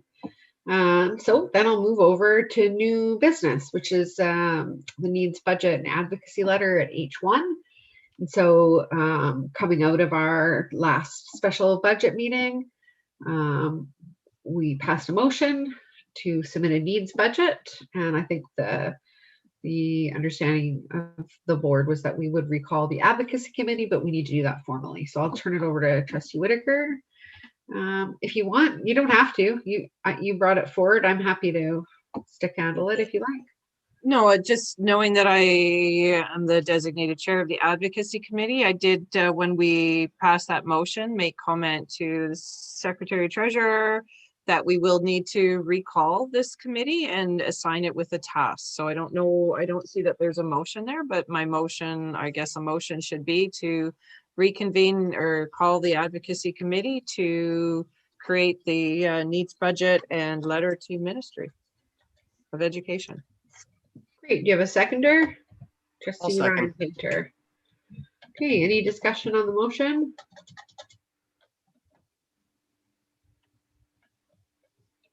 Seeing none.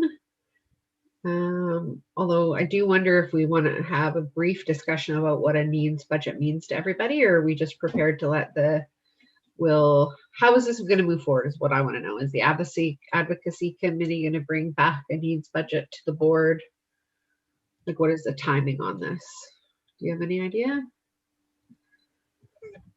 I think I would look to the Secretary Treasurer. I understand it's something that is often done, so I would look to the Secretary Treasurer on the timeline, and I would also look to the other trustees, my fellow trustees, to give us some input on what they would like on the letter.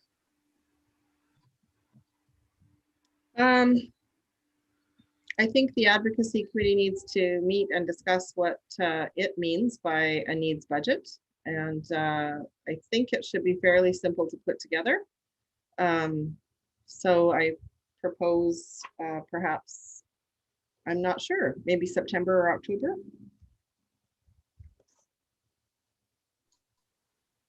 Or would it need to come back to the board, Trustee Whitaker, or does it generally go straight from advocacy? I have not been on the advocacy committee before. So no, I just do what the board says. The committee does not direct the board, that goes the other way. Trustee McNally, Leonard, and Duncan. Well, in the past, we agreed to have an ad hoc needs budget committee and met quite often. I think I was on one with Trustee Leonard and some trustees who aren't on this iteration of the board. And we did a lot of in-depth thinking about what to present to the ministry. So yeah, my version of, or my vision of developing a needs budget to send into the ministry is that, an ad hoc committee to develop a needs budget and to bring to the board for a discussion. It would take, a few meetings and bring back various iterations to the board for approval. I don't know, maybe Trustee Leonard has some clarifications or a different point of view, because she was on at least one with me. Trustee Leonard? So if the will of the board is to create a needs budget, which would reflect the things that were still on the list to be cut and the things that you don't want to have to cut on the budget next year, that's an easy thing for the advocacy committee to come up with. If you want to go beyond that, that's a much larger and broader and bigger discussion. But I think whatever the advocacy committee comes up with needs to come back to the board, because I'm not willing to delegate and designate them to speak to the ministry on my behalf. So it would definitely have to come back to the board for final approval and tweaking, in my estimation. Trustee Duncan? Yeah, so I would just agree with my colleagues that the way I see it rolling out is that the committee do some initial work, come up with a recommendation, bring it back through the standing committee with the appropriate standing committee, presumably ops for this one, and then up to the board to allow sort of feedback and ultimately board direction. But speaking to the scope of the work, my sense is that there are a couple of other pieces here, and I'm not convinced that the motion around the needs budget covers all of it. So for instance, I raised the question of whether or not we are going to engage in further dialogue with the ministry around the shortfall for the 2.2 and 2 ministry mandate for the third year of that funding.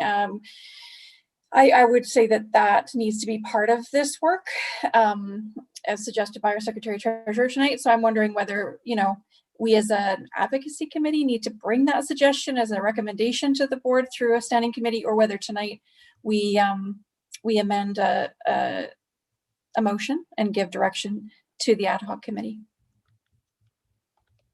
So I don't know what my colleagues think, but that would be my only thought.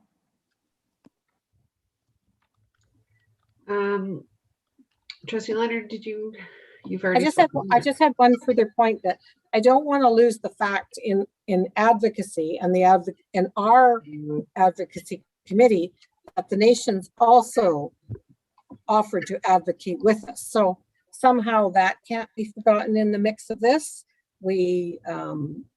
I think we can't do that piece without involving them, at least for the advocacy part of it. We can create the dollars and the cents part of it, but to go beyond that, if we are advocating to the ministry, they did give us a very generous offer to do that with us. And I think that we need to respect that and somehow figure out how to work that into this process somehow. So just putting myself on the speakers list, I guess what I thought with this, I mean, when we've done needs budgets before, they start at the very beginning with the needs, like with the regular budget process. So I'm concerned if we're going to do a long process with this that goes into the fall, why don't we focus on the following school year? Like this year, I'm thinking it's at the very, you know, I imagine needs budgets usually submit them with your balance budget. So, and we have our needs budget. It's the budget before we took anything away, right? It's draft 1. And we could submit that with like a harshly worded letter and then have the advocacy committee working in lockstep through the budget processes, where hopefully we are in partnership with the nations, with the 4 houses, and are able to undertake some of that. So I'm just worried that we're setting up the advocacy committee to do a bunch of work into the fall, and then we're going to be working on the next year's, like what's most impactful, I guess would be my question. And I sort of wonder about doing it quick and dirty this time, and then, but that's just my thought. Trustee Whitaker? Yeah, I have to agree with you that my thought, but of course, I mean, I'm happy to continue to do more work. I think that that there should be a letter that goes with the budget at the end of this month that describes our budget process and the difficulties that we had, and the shortfalls, and how stressful that was on our community. Yeah, so I guess my thought is that, you know, I think that there is a short, quick turnaround, a quick letter being written about what that was like for the end of June, and doing that quickly. Of course, that would have to come back to the board, but also I do agree that I think that advocacy should be working on budget and funding along with the working groups that are looking at those budget line items that we've committed to do as well this fall, because I think that I'm hopeful anyway that there'll be a lot of opportunity for advocacy when we get some more fine detailed looks at the budget line items. So, because for me, I'd be okay if the advocacy committee went away and developed something and sent it out for comment by email on this one, but let's recall the advocacy committee and leave it in your qualified hands, capable hands.